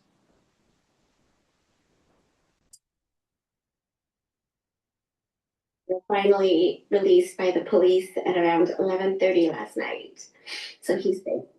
And tell us where Jaden was yesterday when this shooting happened, and how did he respond? I was at home. I live in California, and at around 4:15, 4:20, I received a phone call from my son saying, "I love you, and there's an active shooter on campus, and I'll call you when I can." It's the worst phone call you can ever get from this. Why couldn't he have said, "Oh, by the way, Mom, I'm coordinating with other students, male students, and we're going to hunt down the person in our building that's trying to kill us"? No, no, no, no. This is a classic example. This is what I mean by the coddled mother, the coddling mother of a student that ends up being a beta male.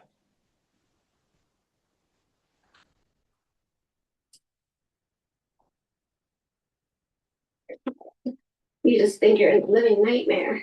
And then we didn't hear back from him for another 10. All right? She just cares about her son's life. There is something special about an individual or individuals that do the right thing, that take risks to protect the herd. Even if he worked with other students to hunt down, subdue that individual. Now, I don't know if this individual was in the building or not. Maybe he was in a different building. But if he was in one of those buildings, if he knew that the shooter was in his building, he should have coordinated with other students to hunt him down. And perhaps he would have been killed. Perhaps her son would have been killed while he was actively trying to subdue the shooter. That's virtue. That's doing the right thing to protect other citizens, to protect other students. What's better to go down? To be killed by hiding, or to be killed by trying to subdue the actual shooter? Which one has more virtue? Someone that's kowtowing to the situation, or actually trying to save people? Now, I come from the perspective that you engage the situation. You don't hide. You don't hide. This is a mother that only cared about her son. Why didn't her son been given the proper upbringing to have virtue, that if you are in a situation, you rise up to the occasion and be a hero? You may die, but you do it. What's so special about her son where he didn't have the fortitude to do that his life was more special and that he had to hide? This is the problem that I'm having with these students. These students do not have the fortitude to go and into the fire. They run away from the fire. And so you can apply this to just normal corporate America. These are people that aren't willing to take risks. These are people that are coddled. They're not willing to, put in the effort. They're protecting themselves. They don't protect the herd. Where's the glory? Where's the glory in that? Where's the glory in hiding under your desk?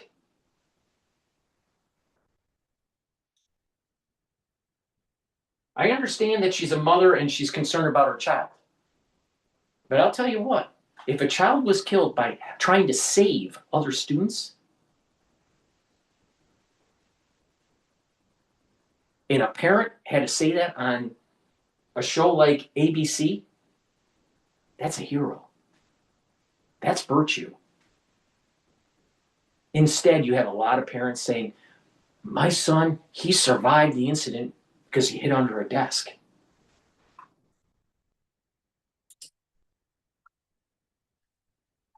Minutes. He was initially outside. It's finals week, so all the students were on campus studying in their groups at the library and at the main campus.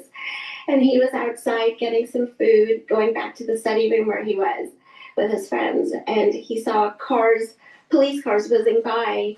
And then he heard students running and saying, "Run, there's an active shooter." So they quickly ran back to where all their other friends were and started frantically trying to ascertain information. And then during that time, I received the first phone call from him saying that there's an active shooter on campus, Mom, and I love you so much.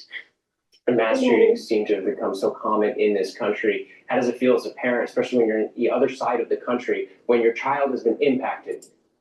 What's the better question is that how does it feel to have a student body that your son is a part of that wasn't willing to rise up and fight?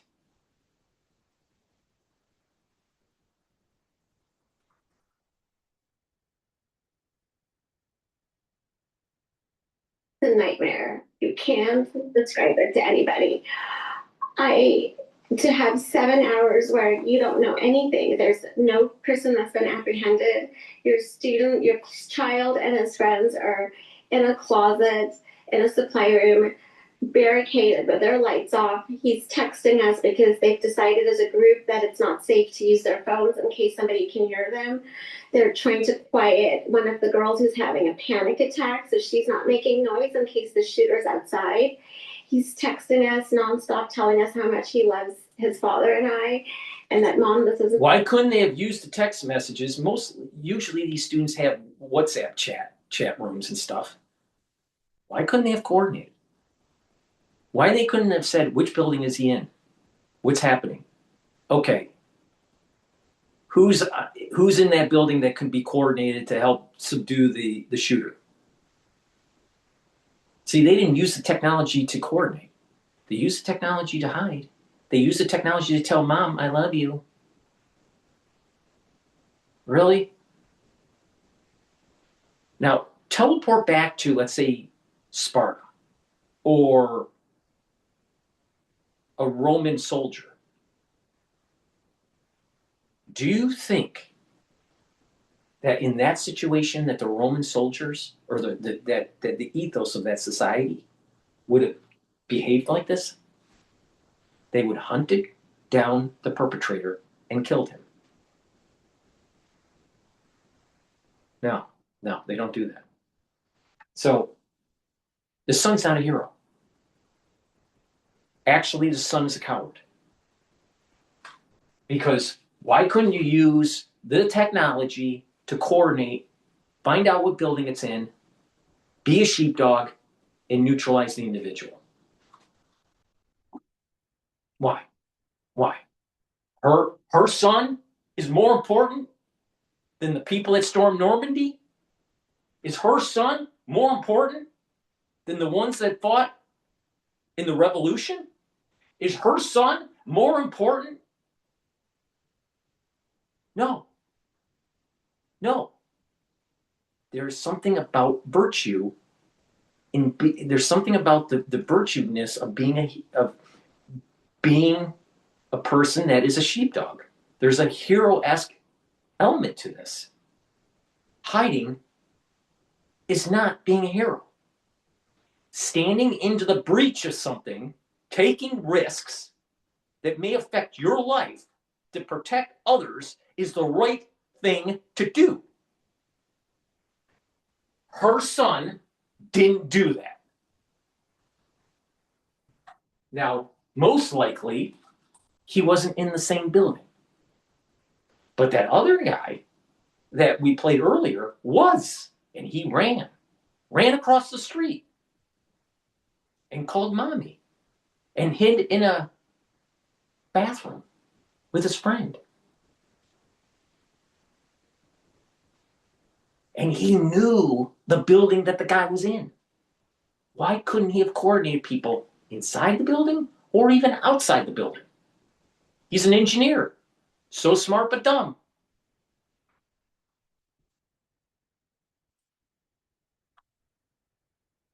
The drill, this is real, I love you so much. And they were frantic, and as parents, we were beside ourselves. It's a nightmare. One of his roommates, their parents live in England, and they had Dr. Amirsai and her son, she raised a beta male. She raised a person that wasn't willing to protect the herd.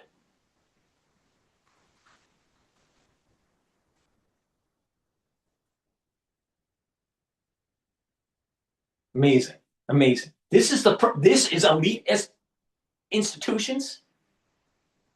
Not that long ago, elite institutions were producing cadets for the military. He doesn't look like a cadet for the military.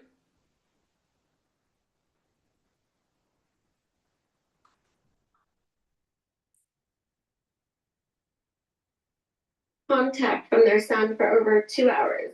So she's frantically messaging and calling me, asking me if her son is with my son. And there was no known whereabouts of him for about 2 hours. So this poor mother and every parent like myself is just in shock and in disbelief that what we become numb to and desensitized to, because this is so commonplace now, is now our reality for our children to go through this. How often were you able to stay in touch with Jaden during? She's a victim. It's our children are being affected by this. If you have a son in this situation, and they had the means, if they were in the building and they had the means to coordinate with other students to subdue the shooter, the parents should be telling that student, you be a hero, even if you come back in a body bag, because you're protecting the herd, because you're helping people.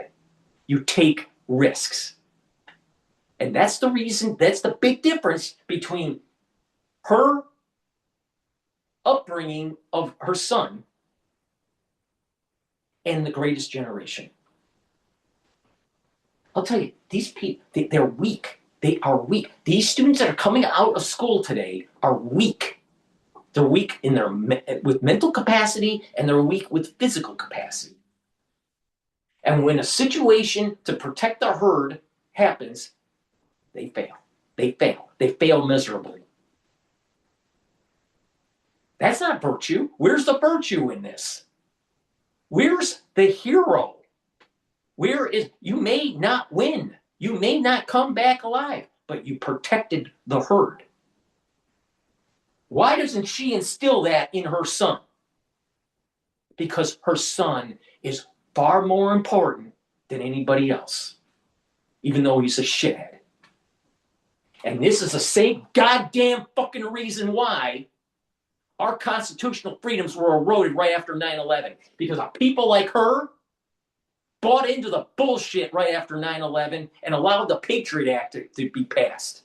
Because it's better to be safe, according to her stupid mentality, than to have constitutional freedoms. Your government isn't going to protect you. You got to be the sheepdog. She's part of the problem.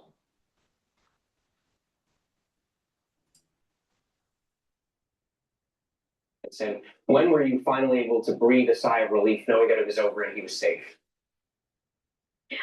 I feel like I'm still not going to feel a sigh of relief until he flies home today from Brown University. We're flying him back today and he'll be home. And when I see him and I can hold him and hug him, I think that's when I'll feel a little bit of relief until he's back home. Yeah.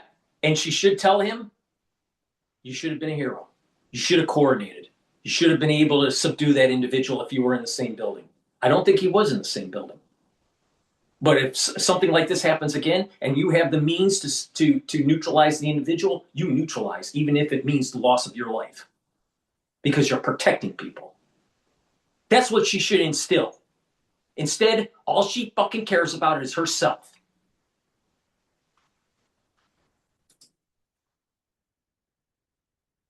I don't feel settled. This is really true for everyone. You tell us that Brown was Jaden's dream school. He's now in his 3rd year there, but he's all the way across the country from you. I know he's making his way to California, but will it be hard on? Dream school. Bunch of beta males.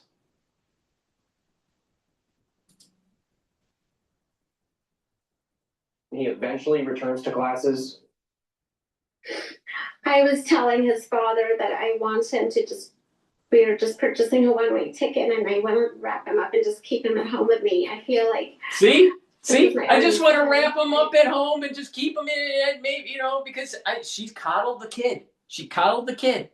She had the means to make sure he went to the right, you know, the right schools. Had the means to prep the individual to go to an Ivy League school, but didn't create an individual that had virtue. Didn't create an individual that was a hero. See, this is the point I'm making. She's just spilling it out on ABC News.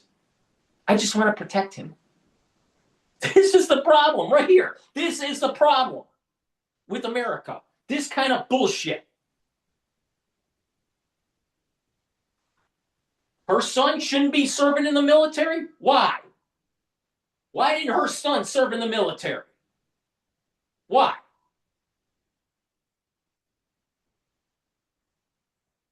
Tell me. Tell me why. Tell me what did her family deserve to even have the opportunity to have their kid go to Brown?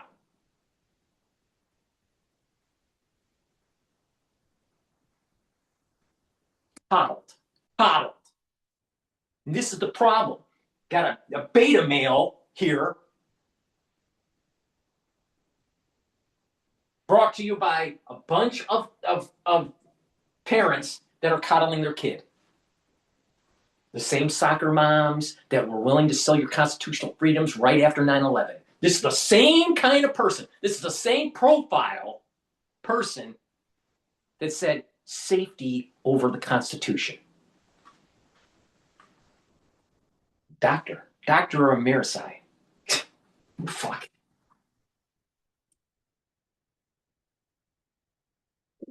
to think for hours that something can happen to him is horrible. And for me, I feel like so relieved that he's able to come home. And I was one. And she could have said, if he had the means to subdue the perpetrator, that she would have been proud. I don't hear that. I don't hear that at all. Now, I don't think he had an opportunity to do that. The other guy did, that we played. He didn't. He ran. I don't think he was in the building that the shooter was in. But I want to hear a parent that said, I created a child that was instilled certain virtues, and that was to take risks and to help people and to protect the herd, to be a sheepdog. No, you don't hear that. You don't hear that from these students. These students are from the parents. You don't hear that at all. Very, very rare. That's the problem. Right there is the problem with America and its elite institutions. This person right here. This person right here. They coddled their kids, and you don't have sheepdogs.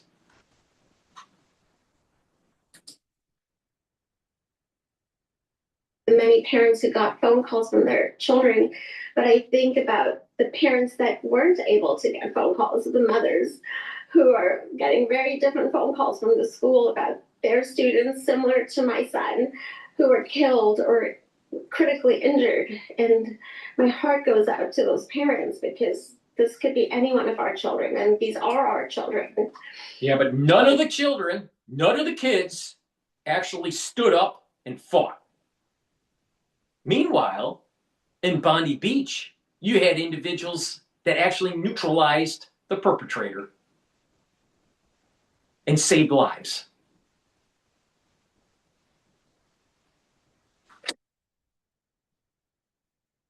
We have a student body at the elite institutions that are weak,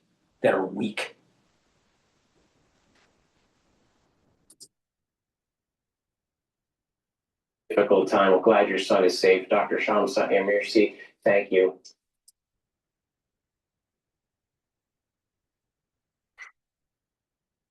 None of If them, you or a loved one were at Northwell Sleep Center or STARS Rehabilitation, none of them have we heard that were heroes. None of them. We haven't heard any stories about a hero. Where's the hero? Heroes die too, you know. They don't just survive all the time. We were the heroes. You had a lot of people just, you know, protecting themselves, listening to the authorities, you know, just stayed sheltered in place and blah, blah, blah. But if you were a student in that building and you were a male and you didn't coordinate with other males to hunt down that guy and kill him, then you're part of the problem. But we dive in. Why are they like that? And you have parents. Oh, I just want to bring the kid home, one-way ticket, you know, and I just want to just coddle them. We're just going to protect them. I would have rather had a child that did the right thing and saved people and die than hide and live.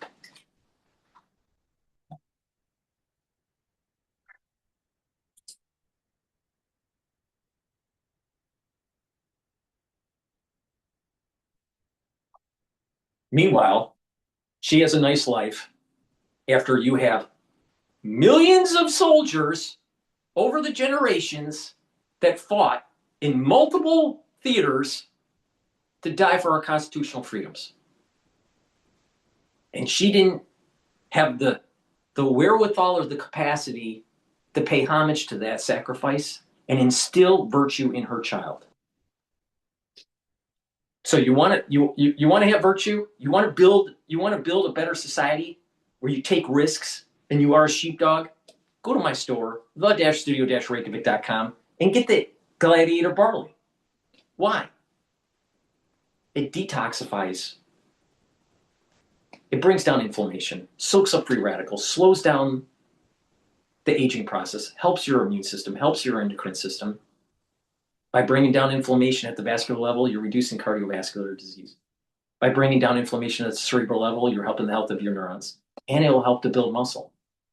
So when you're in a situation like this, you take some of the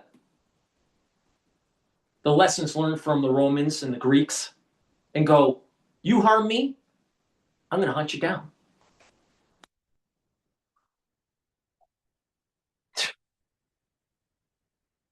It's ridiculous. It's ridiculous.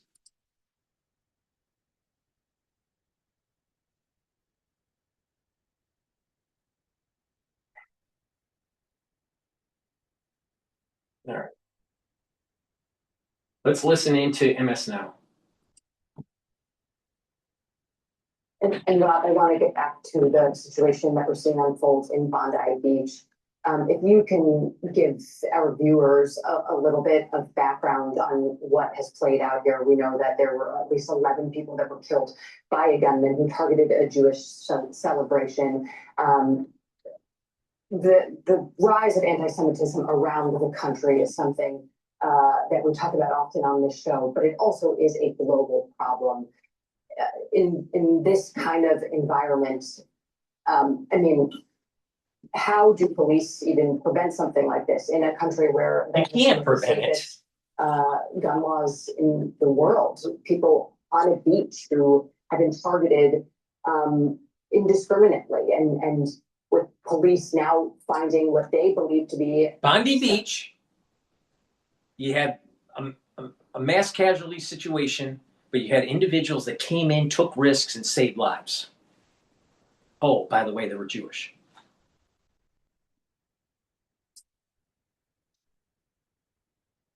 Improvised explosive devices. Can you talk a little bit about what law enforcement is dealing with on the ground there right now? Yeah, so in an event like this, unfortunately, sometimes you have to have an event to figure out what you missed, how you missed it, how they got weapons, how they got the chemicals to manufacture these IEDs. Was it internal, as in the cell that did this? Because again, one was killed, one's in custody. They talk about possibly the third, but I think that's just to keep the investigation open so they don't close their mind to maybe someone else. But were they connected to anyone? Was it internal, or was there some external to Australia, maybe even just influence or pushing an idea forward what was their connection to external factors in this. They're going to look at, again, I don't want to say what they missed, but there may have been pieces of this puzzle that exposed themselves that they just didn't connect to it, because again, anytime the first time something happens, it's really hard to piece that together. If you look at 9/11, there's all kinds of rumors about a plane and things like that, but no one's ever done that before. So putting it together and saying, hey, this is what's going to happen is really tough. Now that they have the information, they can start going back looking at it. They're part of the Five Eyes, so 5 nations that share intelligence: New Zealand, Australia, UK, Canada, and the US. Their intelligence people, I guarantee, were brought in last night. And what they're looking for now is something that they may have seen, some type of, maybe even a code word, something that connects it to this, to see if this is a global type event. Was it influenced globally, or now was this maybe the first day of Hanukkah and we're looking at something else in another nation on the second day or third day? You have to start looking at that. Or could this be incentive for someone else that's thinking about it? As you talked about, the anti-Semitism, it went up 4-fold in Australia alone, and globally it's huge. I think it's in retaliation to some of the events after October 7th, the terrorist attack, and what Israel did to defend itself.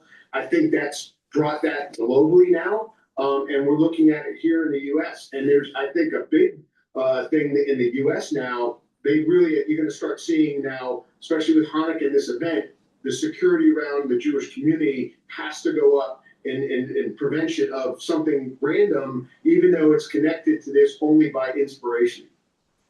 Police Chief Major Christopher Wray, the former FBI director, in I think it was 2020, talked about the salad bar metaphor. It was a metaphor that he used when asking about the ideologies that folks use, whether it's terrorist attacks or these mass shootings. And it's that basically the beliefs that they hold are not very clear, right? And they're not always as in a box as, and makes it very difficult for investigators to figure out why folks are doing the things that they're doing, where that's coming from, how that's changing. I'm curious, as someone who's been in law enforcement for a very long time, what you think about the change in that over the years. Well, the salad bar really refers to the internet, social media, where you can get whatever you want. If you have a particular belief, you can find somebody else that has that belief. If you have an interest in a particular topic, you can do deep dives on that topic, and you can be radicalized in any number of ways. And this is the difference between what law enforcement has to deal with today and what we had to deal with 40 plus years ago when I started as a police officer. There's just no limit to the radicalization that can occur all over social media, all over the internet. So this is what Director Wray was talking about with that salad bar. It's just, you can go in any direction and you'll find information, you'll find people that have like views. I would say that there is now video that's been released from Bondi Beach that shows a citizen disarming one of the shooters. Just compelling video. There's additional video of the other shooter actually continuing to take shots from this looks like a pedestrian bridge, and it's just it's just chilling to watch these individuals who. The person that subdued one of the shooters in the Bondi incident is a hero. He could have died. He could have died, but he would have been a hero either way, because he took risks to try to save lives. Why the fuck didn't any of those students in the engineering building do the same fucking thing? Why? Why? I want to know why. Why is that? And it's not so much the student's fault. It's the fault of the parents and the way they raised them.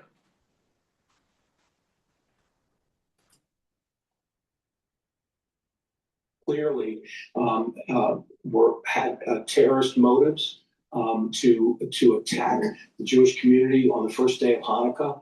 And as Rob said, one just hopes that this is not going to be something that's the beginning of a pattern that has been planned out over some period of time. We hope that this was just an isolated incident that the police were able to stop fairly soon, but not before you had extensive loss of life. And it's just as a law enforcement professional, you worry about is there some sort of escalation? Is there some sort of plan? Is this something that is just going to continue to grow? Because it has grown slowly over. I mean, the Tom Clancy novel. What was his name? That was from Brown, the key player. Is it Ryan? Dr. Ryan? He was from Brown, supposedly. All right?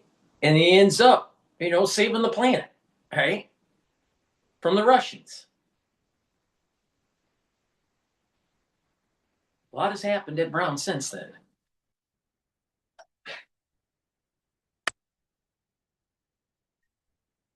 Years. Jack Ryan. Incidents like we had at Brown, like we had. So the Jack Ryan series from Clancy, all right?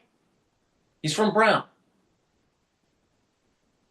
He gets, at least the series that was on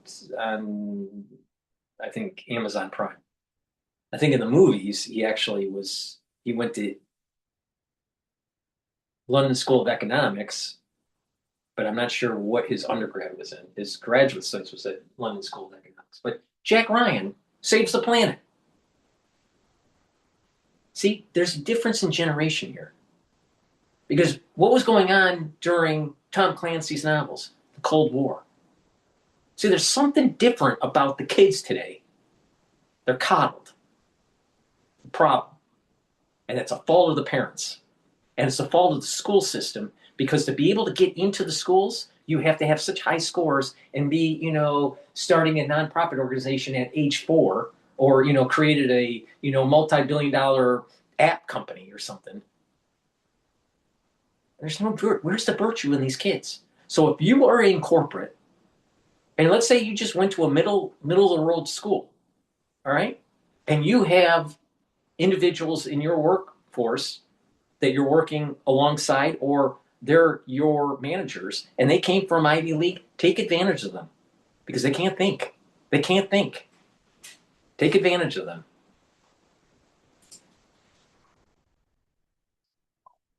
This sometimes can trigger folks that are on the edge of that radicalization to begin with. Tom Manger and Rob D'Amico, thank you both for joining us as we follow this break. Why don't they ask? Why didn't the Afro on MS Now ask a real question like, where's the virtue of the students?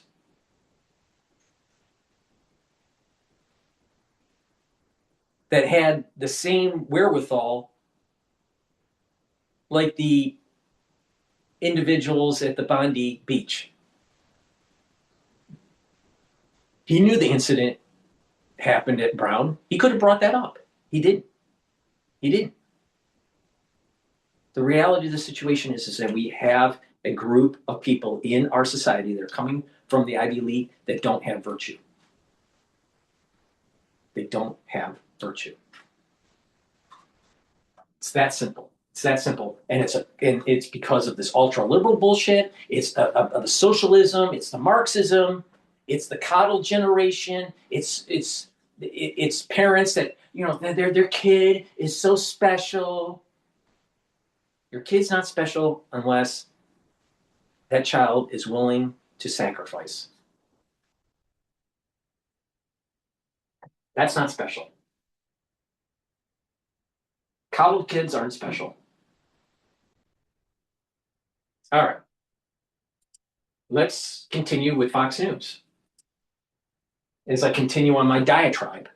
But before we do, please go to my store, the-studio-reykjavik.com, and get the olive leaf extract. This will help to bring down inflammation and help you to control your lipid profile. This will help with your immune system and your cardiovascular system. And digestive enzyme complex reduces the load on your pancreas, so it maintains the health of your pancreas, helps with ease of digestion, helps to break up carbohydrates, proteins, and lipids. It has bromelain in it, which is really important to break up clots, and it has the proteolytic enzymes to break up glycoproteins, which is really important for sub-K, razor throat, these things that are floating around that people can contract, because you're going to need to break up those glycoproteins. So please take my advice. Get the digestive enzyme complex, ease the digestion, help with your pancreatic health, and be prepared for the winter season. Be a sheepdog.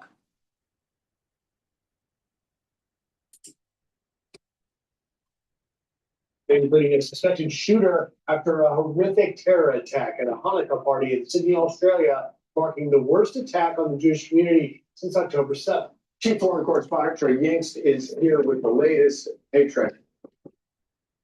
Yeah, hey guys, good morning. There's been a terrorist attack in Sydney, Australia. At least 12 people are dead and more than 24 wounded after 2 gunmen opened fire on Jews at a Hanukkah party along Bondi Beach. Australia's Prime Minister reacted to the event, saying this. This is a targeted attack on Jewish Australians on the first day of Hanukkah, which should be a day of joy, a celebration of faith, an act of evil anti-Semitism. And this is just the primer. This is the prologue. This is the trailer. Why do I say this? On September 11th, 2026, a curse will be coming down on the whole world. And it's going to last from September 11th, 2026 until the beginning of October of 2027. So you better start getting prepared. Because the reality of the situation is, this person doesn't deserve to live. This person doesn't deserve to live. This person doesn't deserve to live. This person doesn't deserve to live. This one, you don't deserve to live. I don't even deserve to live. We've all fucked up. We've all fucked up. Every single person on this planet. We haven't done the right thing. We haven't figured it out to have peace and prosperity and to have virtue. And the society is devolving. We're going to get cursed. Now, how it all plays out, I don't know. But it's going to happen.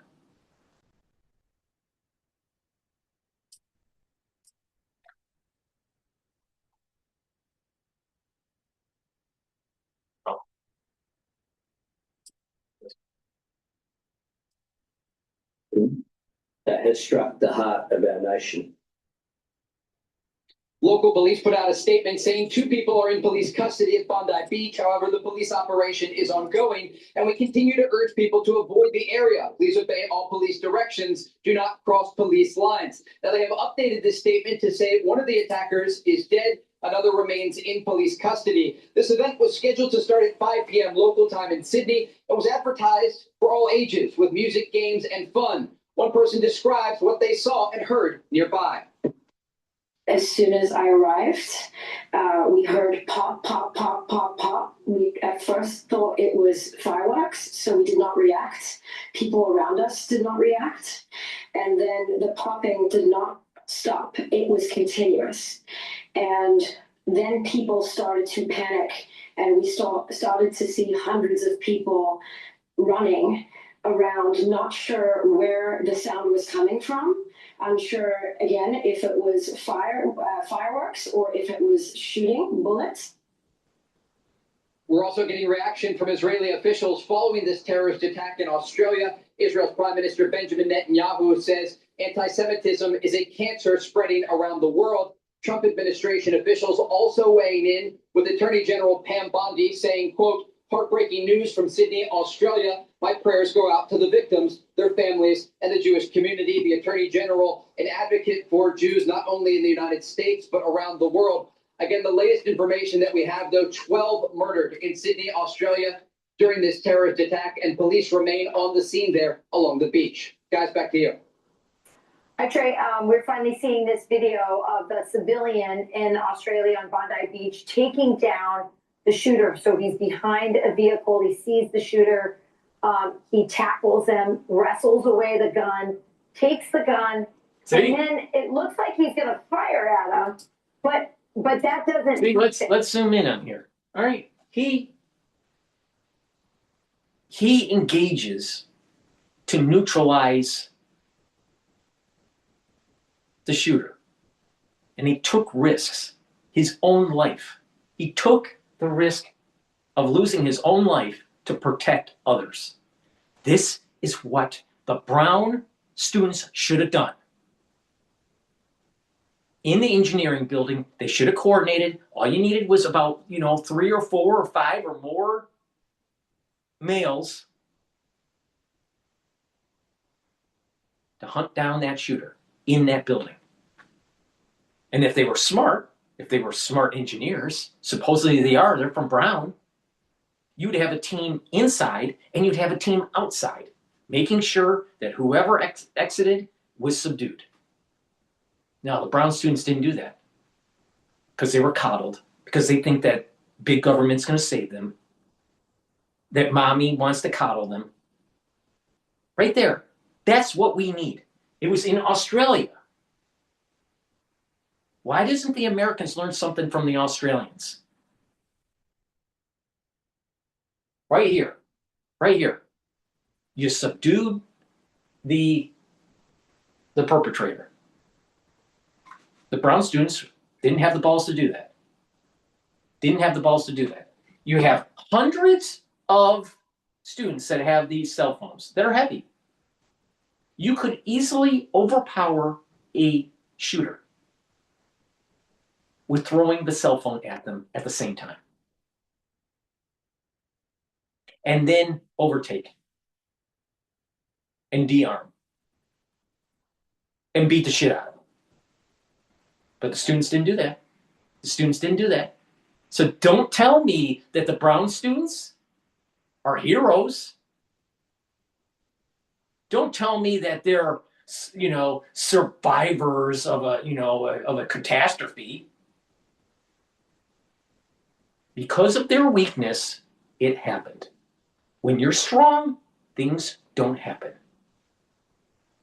This is exactly what should have happened in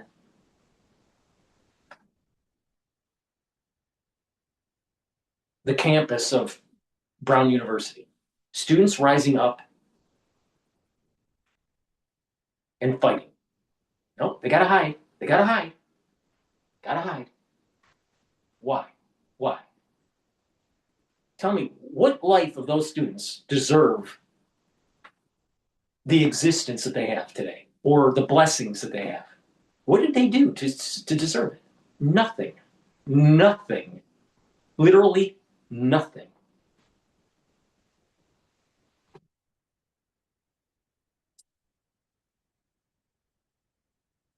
What do you see? Is it that the bullets have run out? Is it perhaps that, this is a country that, has very strict gun laws, maybe not as many trained gun users? Is it possibly doesn't know how to use the gun? Clearly a hero, though, nonetheless.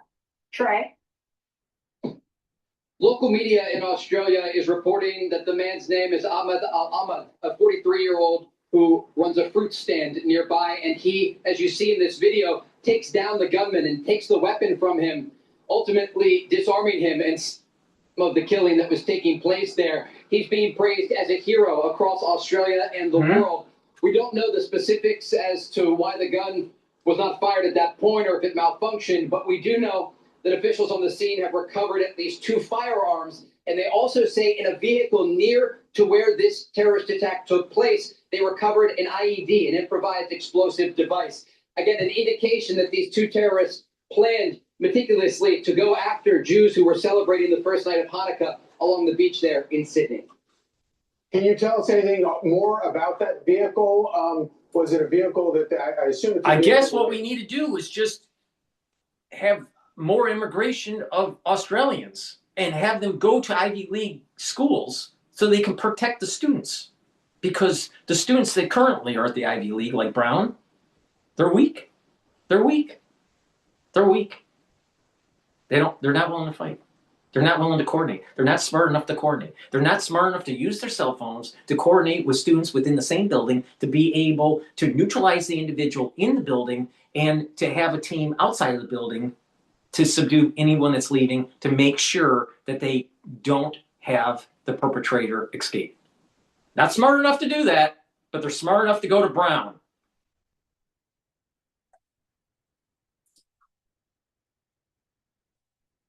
With arrived in? We don't know the specifics. The information that we received just was from Australian authorities who held a press conference earlier today confirming that there were 12 individuals murdered and more than 24 wounded.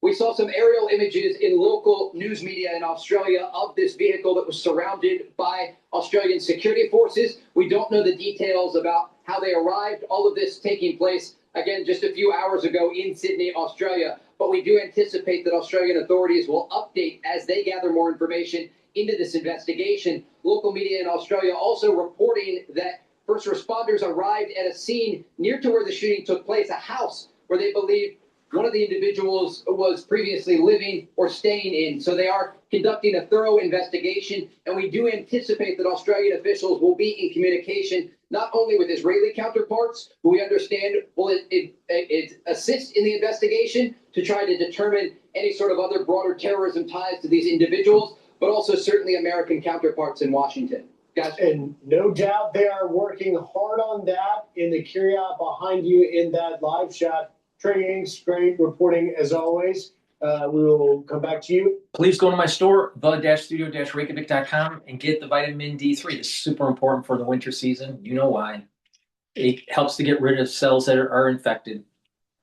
It soaks up, it helps to absorb calcium. If you do resistance training, it's going to build better bone density. Vitamin D3 helps with gene expression. It's a cofactor for gene expression, really important. It also helps with your cardiovascular health. Super important to take every day. And get the C60. C60 is a very strong antioxidant. You can get it in avocado, extra virgin olive oil, and MCT coconut oil. You can get it in a 2 ounce, a 4 ounce, or an 8 ounce configuration. It is cheaper to buy per ounce with the higher ounce configuration. That's a great way to save money. Take a teaspoon a day every day. Why? Because it's going to soak up free radicals and help multiple systems. It's going to help with your endocrine system, help with your immune system, help with your brain function, help with your cardiovascular system.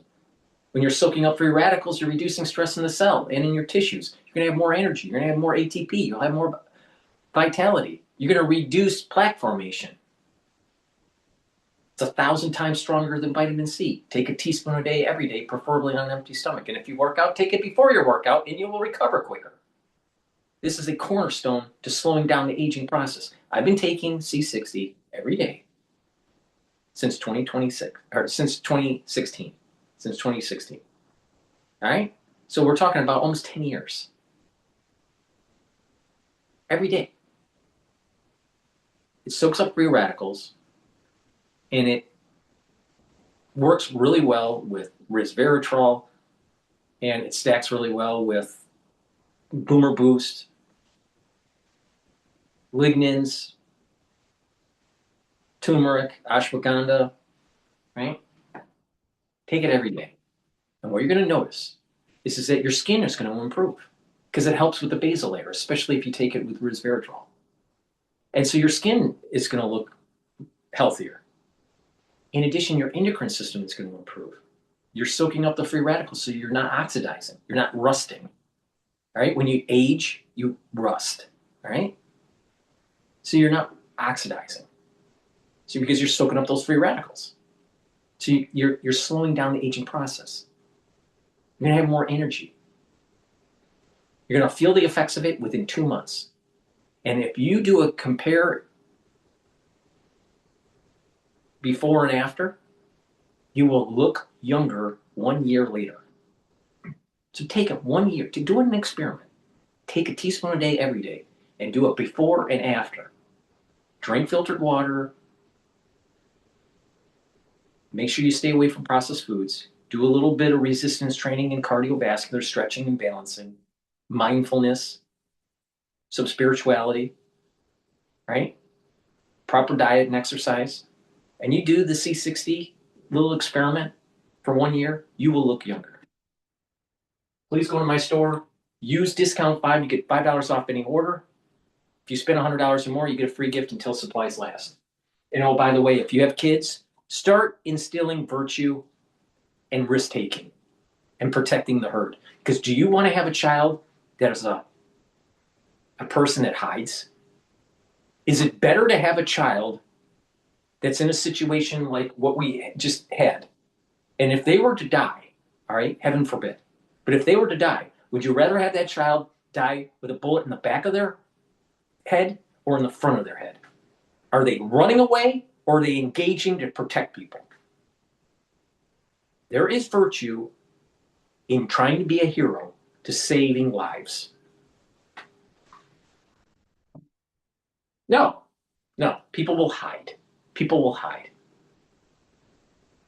People will hide. Every single male that was in that engineering building, every single one of them, should really sit down and think about how they fucked up by not subduing the perpetrator. And they don't deserve the life that they have. And they don't deserve the opportunities that their education is going to give them because they didn't apply their brain to a really serious problem in real time. Raising a child that takes risks to protect the herd is a better child than someone that hides.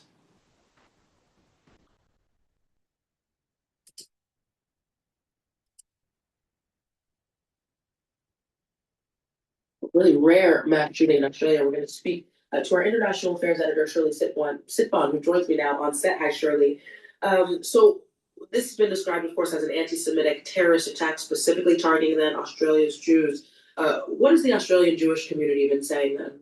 Well, it's been in shock, devastated, clearly, but feeling also not just fear and sadness, but also anger. And we can look at a tweet sent by one organization. Maybe you can read it. It says that this is a shock, but it's not really a surprise because the number of anti-Semitic attacks in the country has been multiplied by 5 since October 7th. So we can read this. What happened tonight is a tragedy, but entirely foreseeable. The Albanese government was warned so many times, but failed to take adequate actions to protect the Jewish community. That's from the Australian Jewish Association CEO. And even the neighborhood where this has happened, Bondi Beach, nearby, there was a brewery, which was, its front door was torched. Kosher deli, which was also set alight.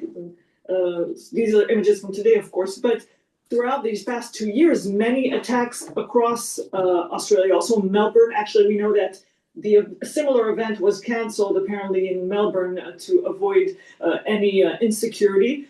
And also even threats there was a case of 2 nurses in Sydney Hospital who were suspended because they threatened to kill Jewish patients and refusing to treat them on TikTok.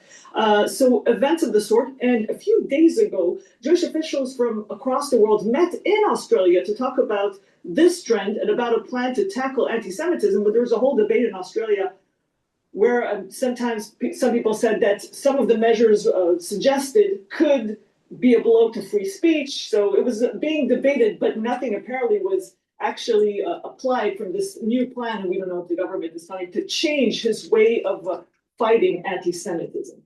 Now, Shirley, can you tell us more about the event then where this shooting occurred, the significance that it had, again, for the Jewish community? Yeah, this is one of the most important holidays, definitely the most festive one, probably in Jewish life. Hanukkah, the first day of Hanukkah. Across the world, people unite, and there on Bondi Beach, maybe you can see a map of the area to see where they were gathering. 1,000 people to light the first candle of Hanukkah, and it was really, just in a park next to the beach. We can see it on the next to, we can see the shooting next to a playground, next to a pavilion. Many people, of course, on the beach. We saw these images of people running away from there, and people gather on that day, Jewish people, to light, often in public. And there's an organization called Chabad which organized this specific event on Bondi Beach. And across the world, this organization has representatives everywhere, even when there's no Jewish community. In case a Jew person comes along and wants to have religious services, pray, or they have various representatives there. And their rabbi, the representative in Australia, was killed today in this attack. And actually, the Chabad organization has been targeted several times before because they are everywhere across the world and they're seen as a target by terrorist group and anti-Semitic groups. Of course, what we've seen also, we talked about these people that tried to stop the attack, tried to help, and perhaps many Jews in Australia can look at the images of people who held apparently victims' arms while they were waiting for emergency services to arrive, sometimes saving lives. People who, no matter the danger, stayed there to help out the victims. That's something that all Australians can look up to and think about today after this tragedy to try and come together. We heard various officials saying that time is to wrap, the Jewish community and all the country comes together at these difficult times. Shirley Sitbon, our International Affairs Editor, thank you very much. You're not a child, you're a man. So stop wearing so many layers to go outside. And get the Bearskin Tactical Hoodie 4.0, the 10-pocket tactical micro.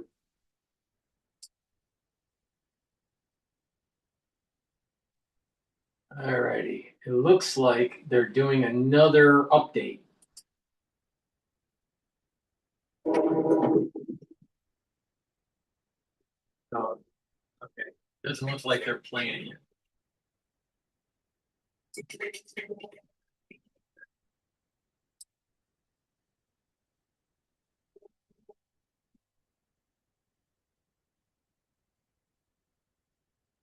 Let's go to live now here. Probable means there is a 50% chance of an act of terror, and unfortunately, we've seen that horrific act occur tonight in Australia. Thank you. Few questions. Charles? Robert, as you call this terror, are you aware of any other terror threats at the moment that also moving through? Let's go to France 24. Let's listen.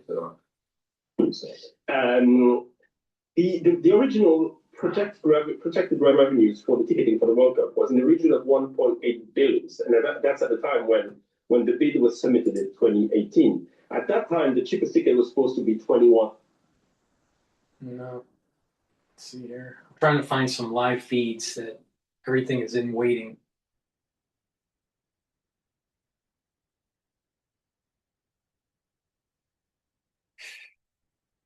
I'll tell you, society is starting to devolve. And because of it, there's a big curse. There's a big curse coming. People aren't paying attention, but it's coming. Please go to my store, the-studio-reykjavik.com.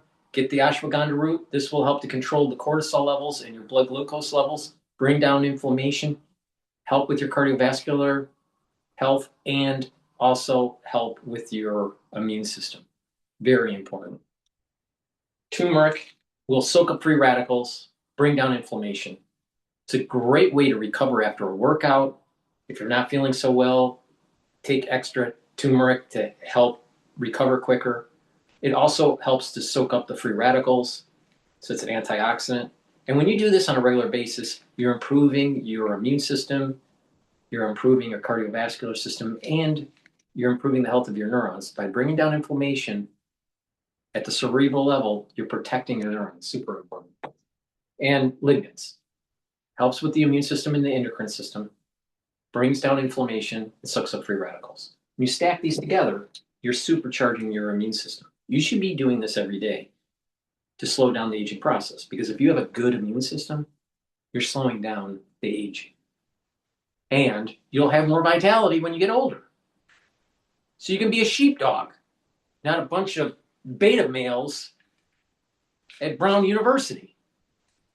Now, by taking lignans, ashwagandha, and turmeric together,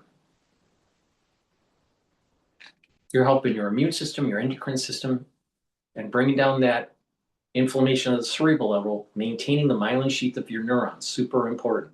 So you get added benefits when you take this. You're bringing down inflammation at the vascular level, you're reducing plaque formation. Super important.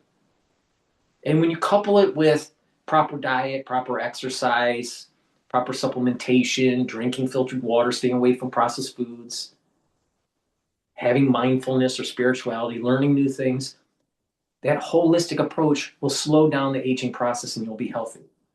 Now, there are other podcasters that have a large catalog of supplements like I do, but very few are using them or using them properly to slow down the aging process. Take my advice. I'm in my 50s. Do I look like I'm in my 50s? No. All right? You're supposed to say no. Take my advice. Get the supplements from my store. Take them the way I'm taking them and apply a holistic approach to slow down the aging process. That way you are healthier, you have more vitality, and you're reducing your healthcare costs, especially when you get into your geriatric years. Please pay attention, take my advice, slow down the aging process. All right. The live streams for the next update for Brown hasn't taken place yet. I'm going to shut down the broadcast for today. Thank you for listening. I greatly appreciate it. Also, tonight is scheduled, and hopefully we'll be doing the live stream with John Hogue. So that's going to be at 10 o'clock New York time. All right. So please stay tuned, participate, ask questions. It's an interactive show. It's fun. So please be available. Watch the show at 10 o'clock tonight. Thank you for listening and have a nice day.